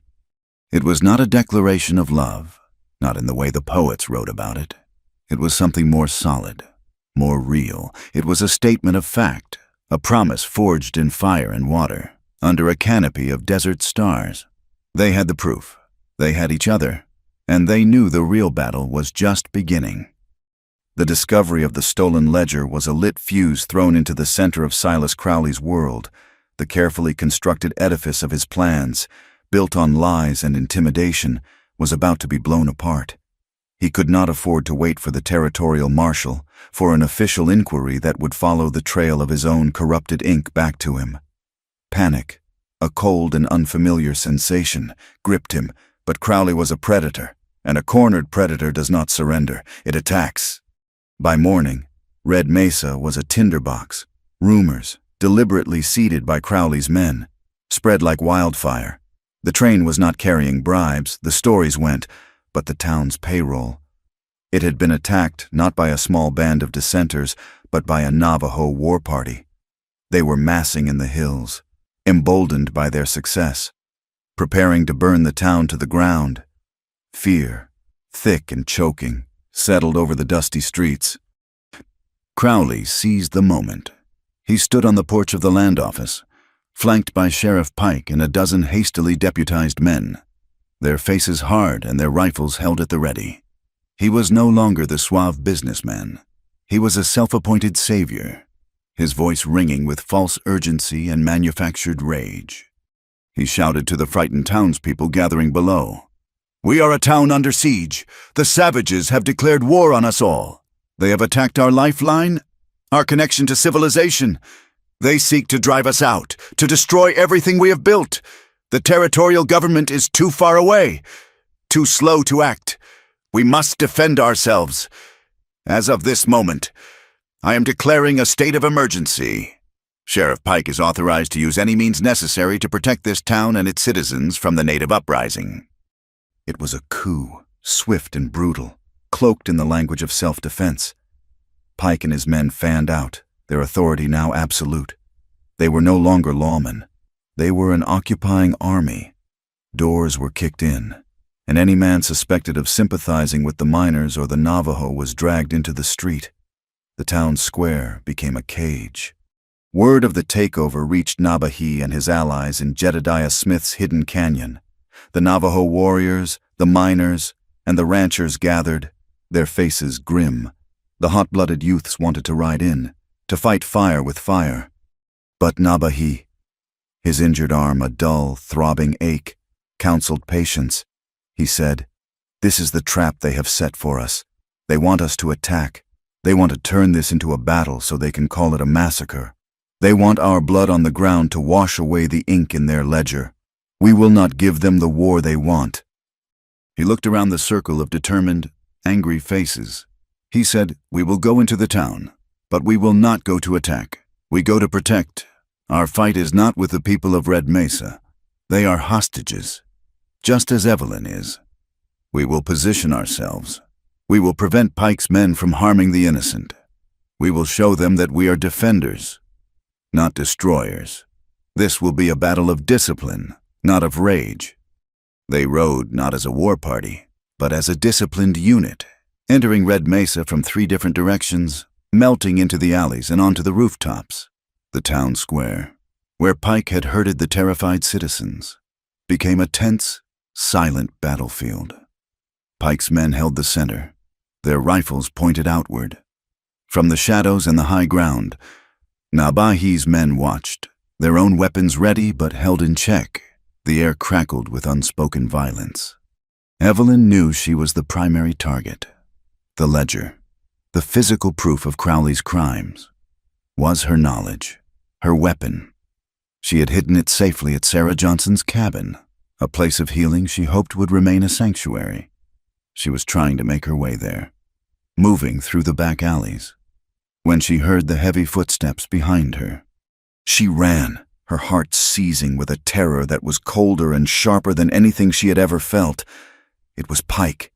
He was hunting her, his bulky form moving with a surprising speed. He cornered her in a dead-end alley between the general store and a warehouse. He grabbed her, his hand like an iron clamp on her arm, his face twisted into a triumphant sneer. He said, his breath hot and sour, "You have caused me a great deal of trouble, schoolteacher. Now you are going to be my peace treaty." He dragged her out into the open, into the town square. The simmering standoff exploded into open conflict. A shot was fired, then another. The square erupted into a chaotic gunfight. Nabahi's men, true to his orders, fired with precision, not at the townspeople, but at Pike's deputies, forcing them to take cover, preventing them from turning their guns on the crowd. Nabahi himself, positioned on the roof of the blacksmith's shop, fired his rifle with a deadly accuracy. His shots aimed not to kill, but to pin down, to control the chaos. Pike held Evelyn in front of him, a human shield, and dragged her toward a large warehouse on the edge of the square. It was a dark, forbidding structure, smelling of old hay and rot, a place of shadows and confinement. He shoved her inside and barricaded the door, plunging them into a dim, dusty twilight. The shooting outside subsided into a tense, watchful silence. Pike's voice boomed from a window. He shouted, "Nabahi, I have your woman, the teacher. Throw down your weapons, all of you, or she dies right now." The world stopped. On the rooftop, Nabahi lowered his rifle. He could see Pike at the warehouse window, the glint of his pistol pressed against Evelyn's head. Every instinct, every bit of his warrior training screamed at him that this was a foolish, suicidal trap. But the sight of her, pale and terrified but with her chin held high, overrode everything else. The walls he had built inside himself, the discipline and the emotional distance, crumbled to dust. He called out, his voice clear and steady, carrying across the silent square, "Let her go. Pike, it is me you want. Let her walk out, and I will come to you, unarmed." A murmur went through the crowd. It was a hero's bargain, a trade of his life for hers. Pike laughed, a harsh, ugly sound. He said, "Just you. Come alone. Walk across the square with your hands high. Any tricks, and she is the one who pays." Nabahi did not hesitate. He climbed down from the roof and handed his rifle to a young warrior. He looked at him and said, "Hold your fire. No matter what happens, protect the people. This is my fight." He stepped out into the sunlit square, a lone, unarmed man walking into the heart of the enemy's power. He walked slowly, his hands raised, his injured arm a blaze of pain. Every window, every rooftop held a man with a rifle, but no one fired. The sheer, stark courage of his act held them all in a spell of disbelief. He reached the warehouse door, and it creaked open just enough for him to slip inside before being slammed shut behind him. The interior of the warehouse was a cavern of shadows, thick with the smell of damp earth and decaying straw. The only light came from dusty shafts slanting down from high, grimy windows. Pike stood in the center, his pistol still aimed at Evelyn. He was breathing heavily, his eyes glittering with a feral, triumphant light. He said, "You are a fool, Nabahi. You traded your life for a woman who is not even one of your own kind." Nabahi kept his eyes on Evelyn, trying to send her a message of calm, of hope. He said, "Let her go, Pike. She is no part of this now." Pike shoved Evelyn away from him. She stumbled and fell against a stack of burlap sacks. He laughed again. He said, "You are right. She is no part of this. This is between you and me." He lunged. He was bigger and stronger, and Nabahi was injured. The fight was a brutal, desperate affair. Pike fought like a brawler, with heavy, clubbing blows. Nabahi, even with one good arm, fought like a dancer, using his agility and knowledge of balance to evade and counter. But the enclosed space and his injury were a terrible disadvantage. Pike caught him with a heavy blow to the ribs, knocking the wind out of him. He followed it with another to the head, and Nabahi went down, his vision exploding in a shower of black stars. Evelyn watched in horror.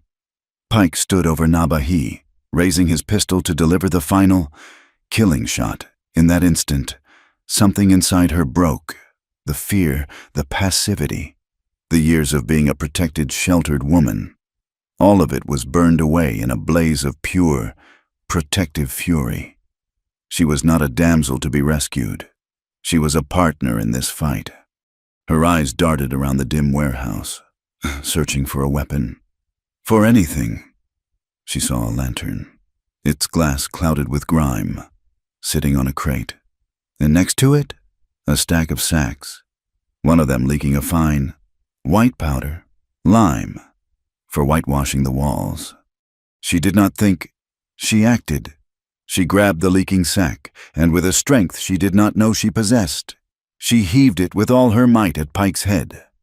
The sack burst on impact, enveloping him in a thick, choking cloud of white dust. Pike roared in pain and confusion, the lime stinging his eyes, blinding him. He staggered back, clawing at his face, firing his pistol wildly into the dust-filled air. Evelyn did not stop. She snatched the lantern, and in a single and fluid motion, she struck the match she kept in her pocket and lit the wick. The flame sputtered to life. A small, brave star in the swirling chaos. She did not throw it to start a fire. She held it high, thrusting it forward into the white cloud, directly in front of Pike's face. The effect was explosive. The light of the flame, diffused and magnified by the millions of tiny particles of lime dust, became a blinding, incandescent flash, a miniature sun that obliterated all vision. Pike screamed, a raw, animal sound of agony, and stumbled backward, completely disoriented, his hands clamped over his ruined eyes. The momentary blindness was the opening Nabahi needed. He surged up from the floor, ignoring the pain in his arm and ribs, and tackled Pike, driving him hard into a stack of wooden crates. The gun flew from Pike's hand. The fight was over. As Nabahi tied the sheriff's hands with a piece of rope, Evelyn stood panting, the lantern held in her trembling hand, the air slowly clearing around them. They had done it. They had saved each other. A piece of paper had fallen from Pike's coat during the struggle. It lay on the dusty floor, a folded white square. Evelyn picked it up. It was a handwritten letter, the script bold and arrogant. She recognized it instantly. It was from Silas Crowley. She read it aloud, her voice shaking with a new kind of horror. It said, "Pike, the Army supply train is due to cross the trestle bridge tomorrow at dusk. Ensure the charges are set. When it goes, the whole territory will believe our story. They will have their war, and we will have our railroad." Nabahi looked at her, his face grim in the lantern light. The truth was finally, completely bare. This was never just about land. It was about provoking a war they intended to start with an act of mass murder and to lay the blame, and the graves at the feet of the Navajo. The fight in the warehouse was over, but the real battle, the race to save hundreds of innocent lives, had just begun. There was no time for deliberation, no time for anything but the raw, galvanizing shock of Crowley's letter. The warehouse, moments before a cage of personal terror, became the staging ground for a desperate, frantic race against the setting sun. Nabahi threw open the heavy doors, and the light that flooded in was the color of a dying fire. The sky already bleeding into the purples and oranges of dusk. The supply train was coming. The fuse was already lit. He did not have to explain. He held up the letter, and the members of their small, strange alliance, the miners, Jedediah's ranchers, the young Navajo warriors, understood instantly. The standoff in the square was forgotten. A smaller battle eclipsed by the looming specter of a massacre. Their ragged coalition surged into motion. A single organism driven by a single purpose: get to the trestle bridge. They rode like the wind itself, a frantic, desperate cavalry pounding across the high plateau. The horses, sensing the urgency, stretched their powerful legs, their hooves a thunderous drumbeat against the hard-packed earth. Evelyn rode alongside Nabahi, her body aching from the fight, her mind a razor-sharp blade of focus. She clutched Crowley's letter in her hand, the paper a flimsy, terrible testament to the evil they were racing to prevent. The trestle bridge loomed out of the twilight ahead of them, a delicate lacework of timber and steel spun across a deep, shadowed chasm. It was a thing of beauty and terrifying fragility, a lifeline that Crowley intended to turn into a mass grave. As they drew closer, they saw him a lone figure on a high, rocky outcrop a few hundred yards from the bridge, the setting sun glinting off the long barrel of a rifle. It was Crowley, positioned like a malevolent god, waiting to watch his terrible work unfold. Nabahi reined in his horse, his eyes scanning the terrain. He said, his voice tight and low, "He is there to make sure the job gets done. Miguel, take your men and Jedediah's. Circle around behind him. Keep him busy. Do not let him get a clear shot at the bridge. But do not get yourselves killed. He is just one man. The real enemy is the clock." As the others spurred their horses into the concealing shadows of the arroyos, Nabahi and Evelyn dismounted and ran toward the bridge. The wind was a physical force this high up, a wild, keening thing that tore at their clothes and tried to rip the breath from their lungs. It howled through the wooden beams of the trestle, making the entire structure vibrate with a low, mournful hum. Nabahi looked at the towering structure, then at Evelyn. He said, "The charges will be on the main support pylons. Underneath, I will go down. You stay here. Watch for the train." Evelyn's mind was racing. Her father's lessons in science and logic, things she had once considered academic exercises, now surging to the forefront. She grabbed his arm. She said, "No, wait, it will be a circuit, a wire and a detonator, probably powered by a battery. If you just cut the wire, you could complete the circuit. You have to find the power source and disconnect it first." He looked at her, his dark eyes searching her face, and he saw not fear, but a fierce, focused intelligence. He had trusted her with his life once before. He would do it again. He nodded. "Tell me what to look for." She described a simple battery, a block of wood with 2 metal terminals, and the wires leading from it. She said, "Follow the wires from the charges back to the source. If you can break the connection there, the charges will be useless." He squeezed her hand, a brief, hard gesture of trust. And then he was gone, swinging himself over the edge of the bridge and disappearing into the dizzying web of beams and shadows below. Evelyn was alone on the bridge, the wind a-roaring in her ears. She forced herself to be calm, to be the eyes and the mind for the man hanging between the sky and the rocky floor of the gorge hundreds of feet below. She crept along the railway ties, peering down through the gaps, trying to follow his progress. Below, Nabahi moved with a terrifying grace, his hands and feet finding purchase on the narrow beams as if he were born to the heights. The wind tried to tear him from his hold, and the bridge groaned and swayed around him. His injured arm was a torment, a constant, screaming reminder of his vulnerability. He could hear his own heart, a frantic, wild thing, beating a rhythm that seemed to merge with the groaning of the wood and the howling of the wind. He found the first charge, a bundle of dynamite sticks lashed to a central support beam. Wires, like black metal snakes, snaked away from it into the darkness. Far below, he could hear the first crack of a rifle. Then another. Miguel and the others had engaged Crowley. The battle for the bridge had begun. On the tracks above, Evelyn saw a splinter of wood fly from a tie just inches from her foot. Crowley was shooting at her. She threw herself flat, her cheek pressed against the cold steel of the rail. She could hear the whine of the bullets as they ricocheted off the track.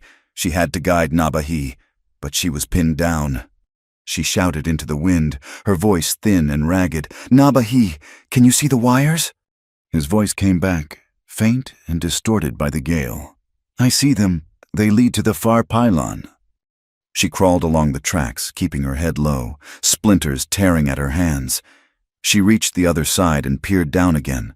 From this angle, she could see it a small wooden box tucked into a joint between two massive beams. The battery. She screamed. "The box! By your right hand. That is the source. Disconnect the wires from the box." As Nabahi began to work his way toward it, a bullet slammed into the beam just above his head, showering him with wooden shards. Crowley had seen him. He was a clear target now. Then Miguel appeared, a figure of pure, selfless courage. He had climbed partway up the rock face of the gorge, placing himself between Crowley and the bridge, drawing the sniper's fire. He held a pistol, firing back at the outcrop, not to hit Crowley, but to distract him. Crowley's rifle cracked, and Miguel cried out, a sharp, ragged sound of pain. He slumped against the rock, his leg shattered, but even as he fell, he reached out and grabbed one of the main detonation wires that had been strung along the canyon wall, pulling it taut, away from the bridge, trying to break it with his bare hands. The distraction, bought with his own blood, gave Nabahi the seconds he needed. He reached the box. The two wires were attached to two brass terminals. He drew his knife. Evelyn, seeing him hesitate, screamed. "The red one first. If there is a red one, cut it first." It was a guess, a half-remembered line from a textbook about positive and negative charges. She prayed she was right. There was no red wire. Both were black, coated in tar. He had to choose. At that moment, a new sound cut through the wind and the gunfire, a low, rhythmic chugging that grew steadily louder. The train, its headlamp was a single, baleful eye. Rounding a curve in the distance, they were out of time. Nabahi looked from one wire to the other. His warrior's instinct, his lifetime of reading the subtle signs of the world, took over. One wire was stretched just a fraction tighter than the other. It felt like the string of a bow that was ready to fire. He did not know why, but he knew it was the one. He slashed his knife through it. For a heartbeat, nothing happened. The train bore down on them, its whistle screaming a frantic warning. The wind howled. Crowley's rifle cracked again. And then the second wire, now bearing all the tension, snapped at the terminal. The connection was broken. Nabahi hung from the beam, his body trembling with exhaustion and relief. As the army supply train thundered onto the bridge, the cars rattling and swaying just feet above his head, and passed safely to the other side. The bridge held. The plan had failed. The war had been averted. The train screeched to a halt on the far side of the gorge. Soldiers pouring out, alerted by the gunfire. Crowley, seeing his plan in ruins, fired one last frustrated shot and then scrambled down from his outcrop, running for a horse he had hidden nearby. But his escape was cut off. The townspeople, led by Jedediah Smith, had arrived. They had seen the heroism, had heard the story from the men who had returned from the square. They formed a silent, grim-faced wall, blocking his path. Crowley looked at their faces he had lied to and manipulated, and saw no mercy. His reign was over. A young army captain, his face taut with confusion and anger, strode onto the bridge. He saw the gathered townspeople. the wounded Miguel being tended to by Sarah Johnson, and the armed Navajo and ranchers. He saw Silas Crowley, a man he knew as a pillar of the territory, being held at gunpoint. The captain demanded, "What in the name of God is going on here?" "Mister," Crowley reported a full-scale native uprising. "He said you were trying to destroy this bridge." Crowley, finding his voice, sputtered, "It is true. These savages attacked us. I was trying to defend the train." But his lies had run out of power. Evelyn Hart walked forward out of the twilight, her face smudged with dirt, her dress torn, her eyes blazing with an unshakable conviction. She did not have the ledger with her. She had something better, something that told the entire story in a single, damning object. She held up the hollow brass cross. She said to the captain, "Mister, Crowley is a man who hides his darkest sins behind a symbol of faith. We have the proof of his crimes, treason, bribery, and a plan to start a war by murdering your men. It is all in his own handwriting." She offered the cross to the stunned officer, its hollow heart a final, irrefutable witness to the depths of Silas Crowley's evil.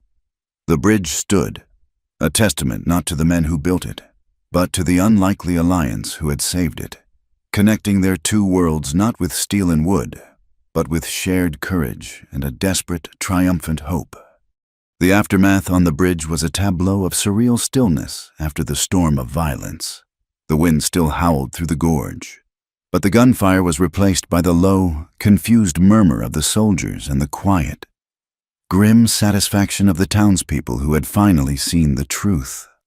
Captain Hayes, the young officer whose world had been turned upside down in the space of 10 minutes, took the hollow cross from Evelyn's hand, his expression a mixture of bewilderment and dawning horror. Silas Crowley, his face a mask of pasty, defeated rage, did not resist as two soldiers took him into custody, Sheriff Pike, still moaning and clawing at his temporarily blinded eyes, was hauled to his feet, a pathetic, whimpering wreck of a man who had built his power on the fear he now felt so acutely.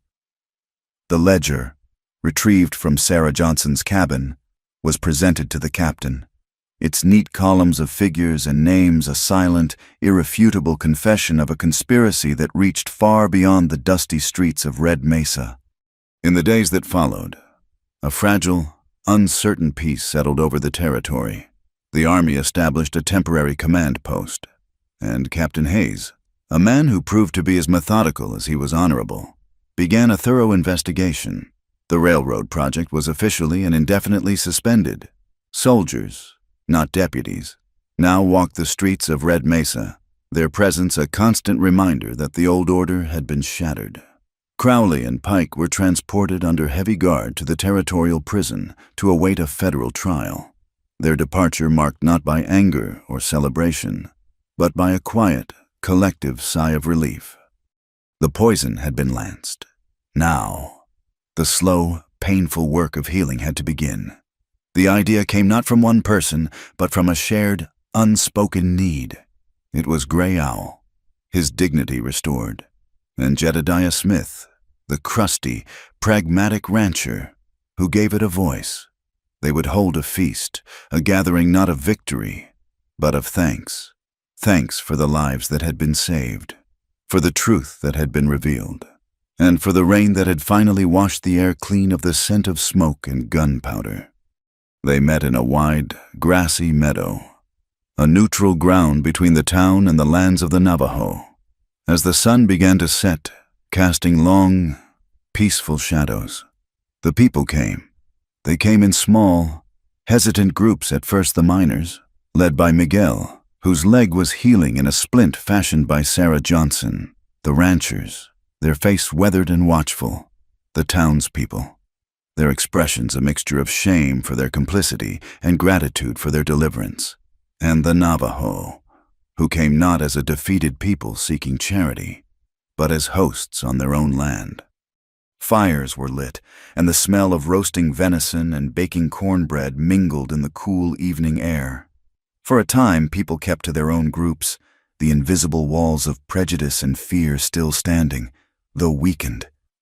But then Sarah Johnson, with a quiet authority that transcended race, began to move between the fires, carrying a pot of her strong, bitter coffee, offering it to everyone. Her presence a gentle insistence that they were all one community now, bound by the shared trauma they had endured. As the stars emerged, a vast, glittering canopy in the clear desert sky, Gray Owl and the other elders began to sing. It was not a war chant. It was a blessing way song, a low, rhythmic chant that spoke of harmony, of walking in beauty, of restoring the world to balance. The melody was ancient and hypnotic, and it seemed to flow into the hearts of everyone listening, soothing the raw, wounded places. It was a song of healing, and it washed over the assembled crowd, a balm for the soul of the community. When the last notes of the chant had faded into the vast silence, Evelyn and her students came forward. In the days since the battle, she had re-established her school under the cottonwood tree, her small group of pupils a testament to the stubborn resilience of hope. In their hands, they carried small, simple lanterns, fashioned from hollowed-out gourds, each with a small candle burning brightly inside. One by one, they lit them, the small, flickering flames, a constellation of man-made stars in the darkness. The children, Navajo, Mexican, and white, moved among the crowd, their faces glowing with a solemn pride, and placed the lanterns on the surface of the small creek that meandered through the meadow. The gourds floated away on the gentle current, a silent, beautiful procession of light, a promise of a new and shared path forward. Later that evening, when the feast was winding down and the people were talking in low, easy voices, Nabahi came to where Evelyn was standing, watching the last of the lanterns disappear around a bend in the creek. He did not speak, but simply stood beside her, his presence a warm, solid comfort in the cool night air. After a long, comfortable silence, he said, "Let us walk." He led her away from the fires, their footsteps soft on the damp earth. Following the path of the creek until it joined the larger river, they came to a place where the bank was wide and sandy, a familiar cove sheltered by cottonwoods. It was the same spot where he had bathed, where she had first seen the truth of him, a place that was sacred in the geography of their shared story. The moon was high now, casting a silver light on the surface of the water, which flowed with a calm, steady power. The charged tension of their last visit here was gone, replaced by a deep, quiet peace. They were no longer a warrior and a teacher, hiding from the world. They were a man and a woman who had walked through the fire together and had come out the other side, changed but whole. Evelyn looked at his profile in the moonlight, at the strong, calm lines of his face. His arm, though still bandaged, was healing. The weight of his people's survival was no longer on his shoulders alone. She said, her voice soft, "I never thought I would see a night like this. I thought the fire would consume everything." He turned to look at her, his dark eyes holding the reflection of the moon. He said, "Fire can cleanse as well as destroy. It burned away the lies. Now, we must see what can grow from the ashes." They stood for a moment, the only sound the murmur of the river and the whisper of the wind in the cottonwood leaves. She had been the one protected, the one he had bargained his life for in the warehouse. But she had also been the one who had saved him, her quick thinking and unexpected ferocity turning the tide of their desperate fight. They were partners, equals, each the other's strength. He reached out and took her hand. His was warm and calloused, a warrior's hand, but his touch was gentle. He said, his voice a low, intimate murmur, "I remember the first time we were here. The sun was setting. You were afraid, but you did not look away.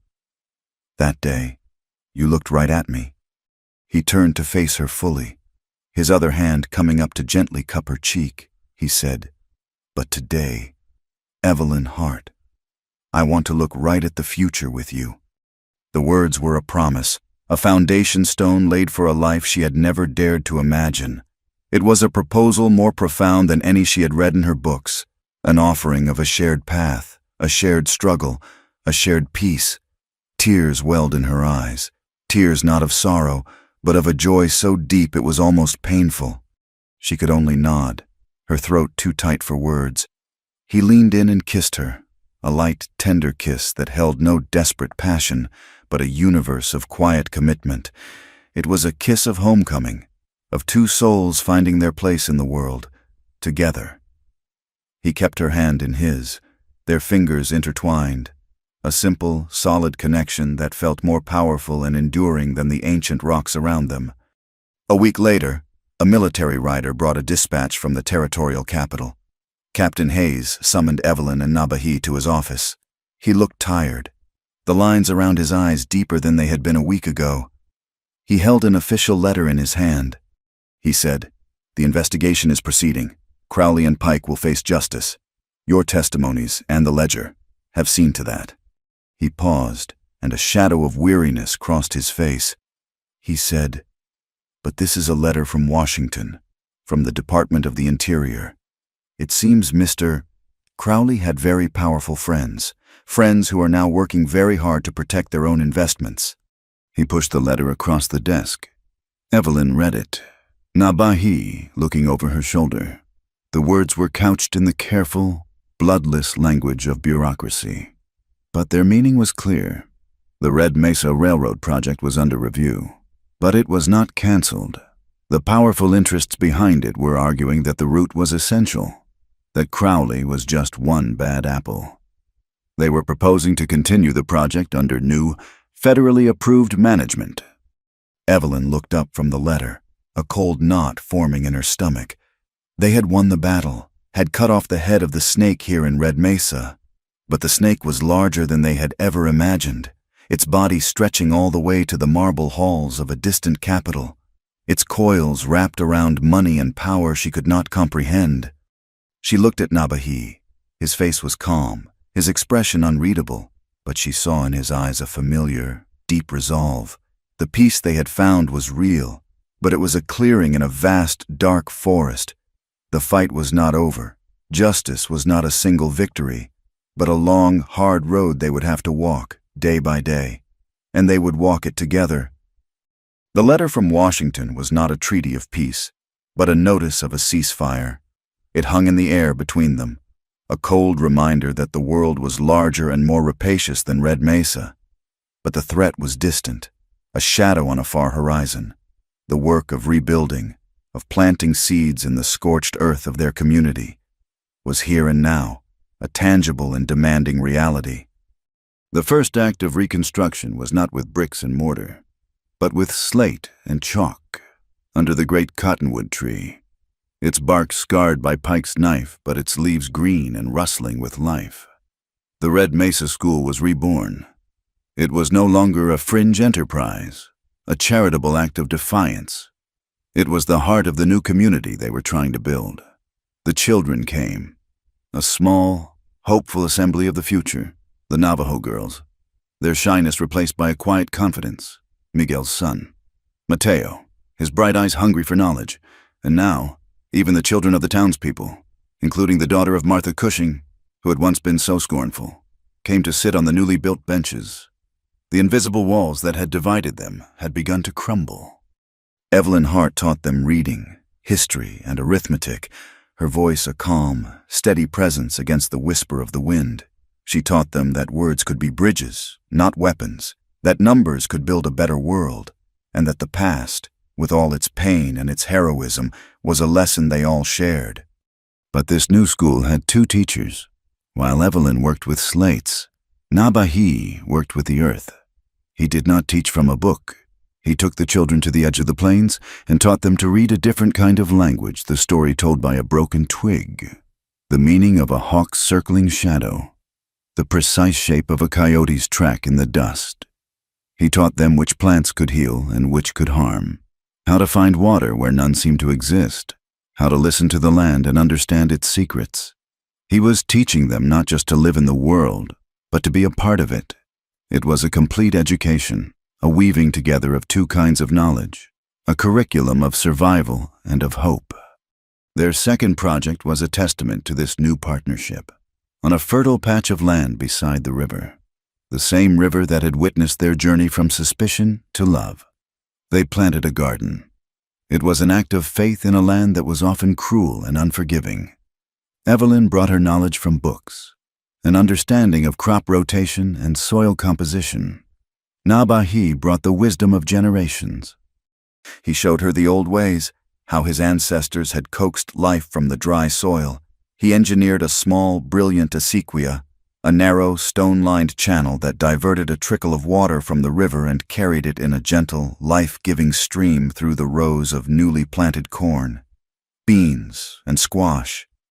It was a simple, elegant system, a collaboration with the water, not a conquest of it.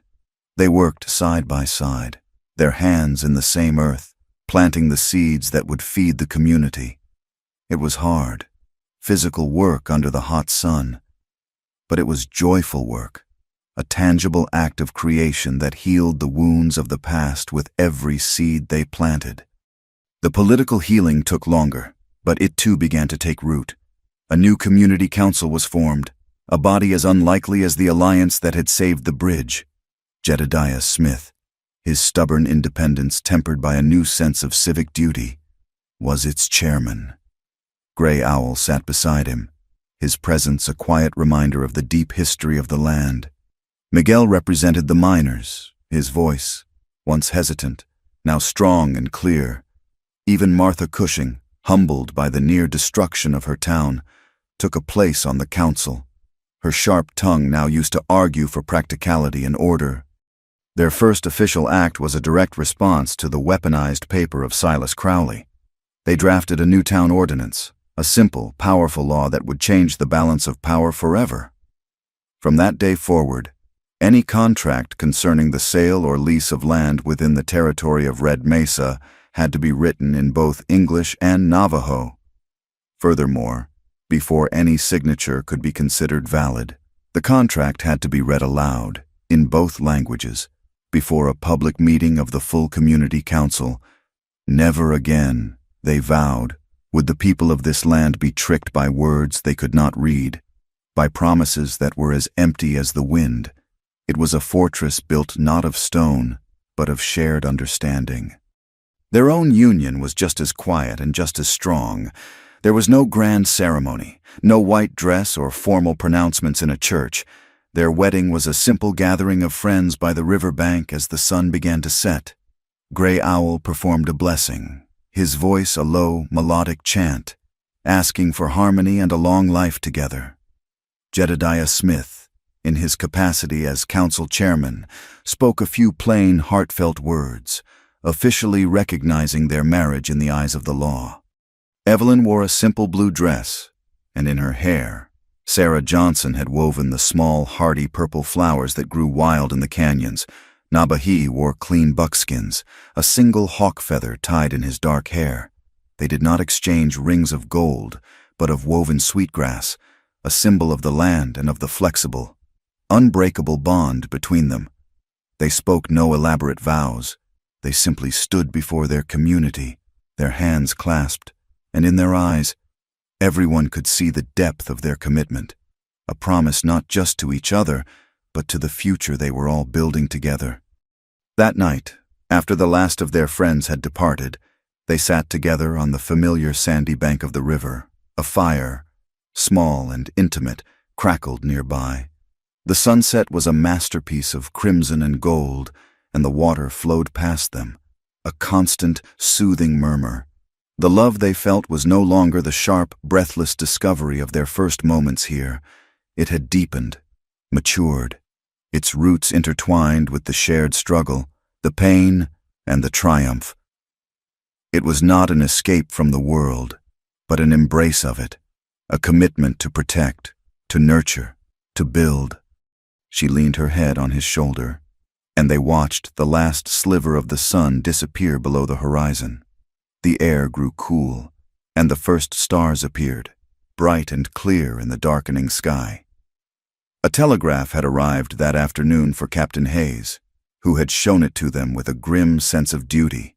A new railroad conglomerate, an entity even larger and more powerful than Crowley's, had expressed a formal interest in the Red Mesa survey. The shadow on the horizon had a name now. The world, with its insatiable appetite, would be back. But tonight, that distant threat felt small and insignificant. Tonight, there was only the peace of the river, the warmth of the fire, and the solid, reassuring presence of each other. They had faced down the darkness and had found their own light. They had learned that a community was not a collection of buildings, but a web of trust. They had learned that a future was not something to be waited for, but something to be built, with your own two hands, in the soil you call home.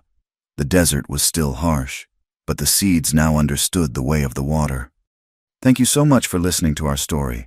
We would love for you to comment with where you are listening from so we can all connect, and please subscribe to our channel Wild West Tales, like this video, and support us further by pressing the hype button so this story can be heard by more people.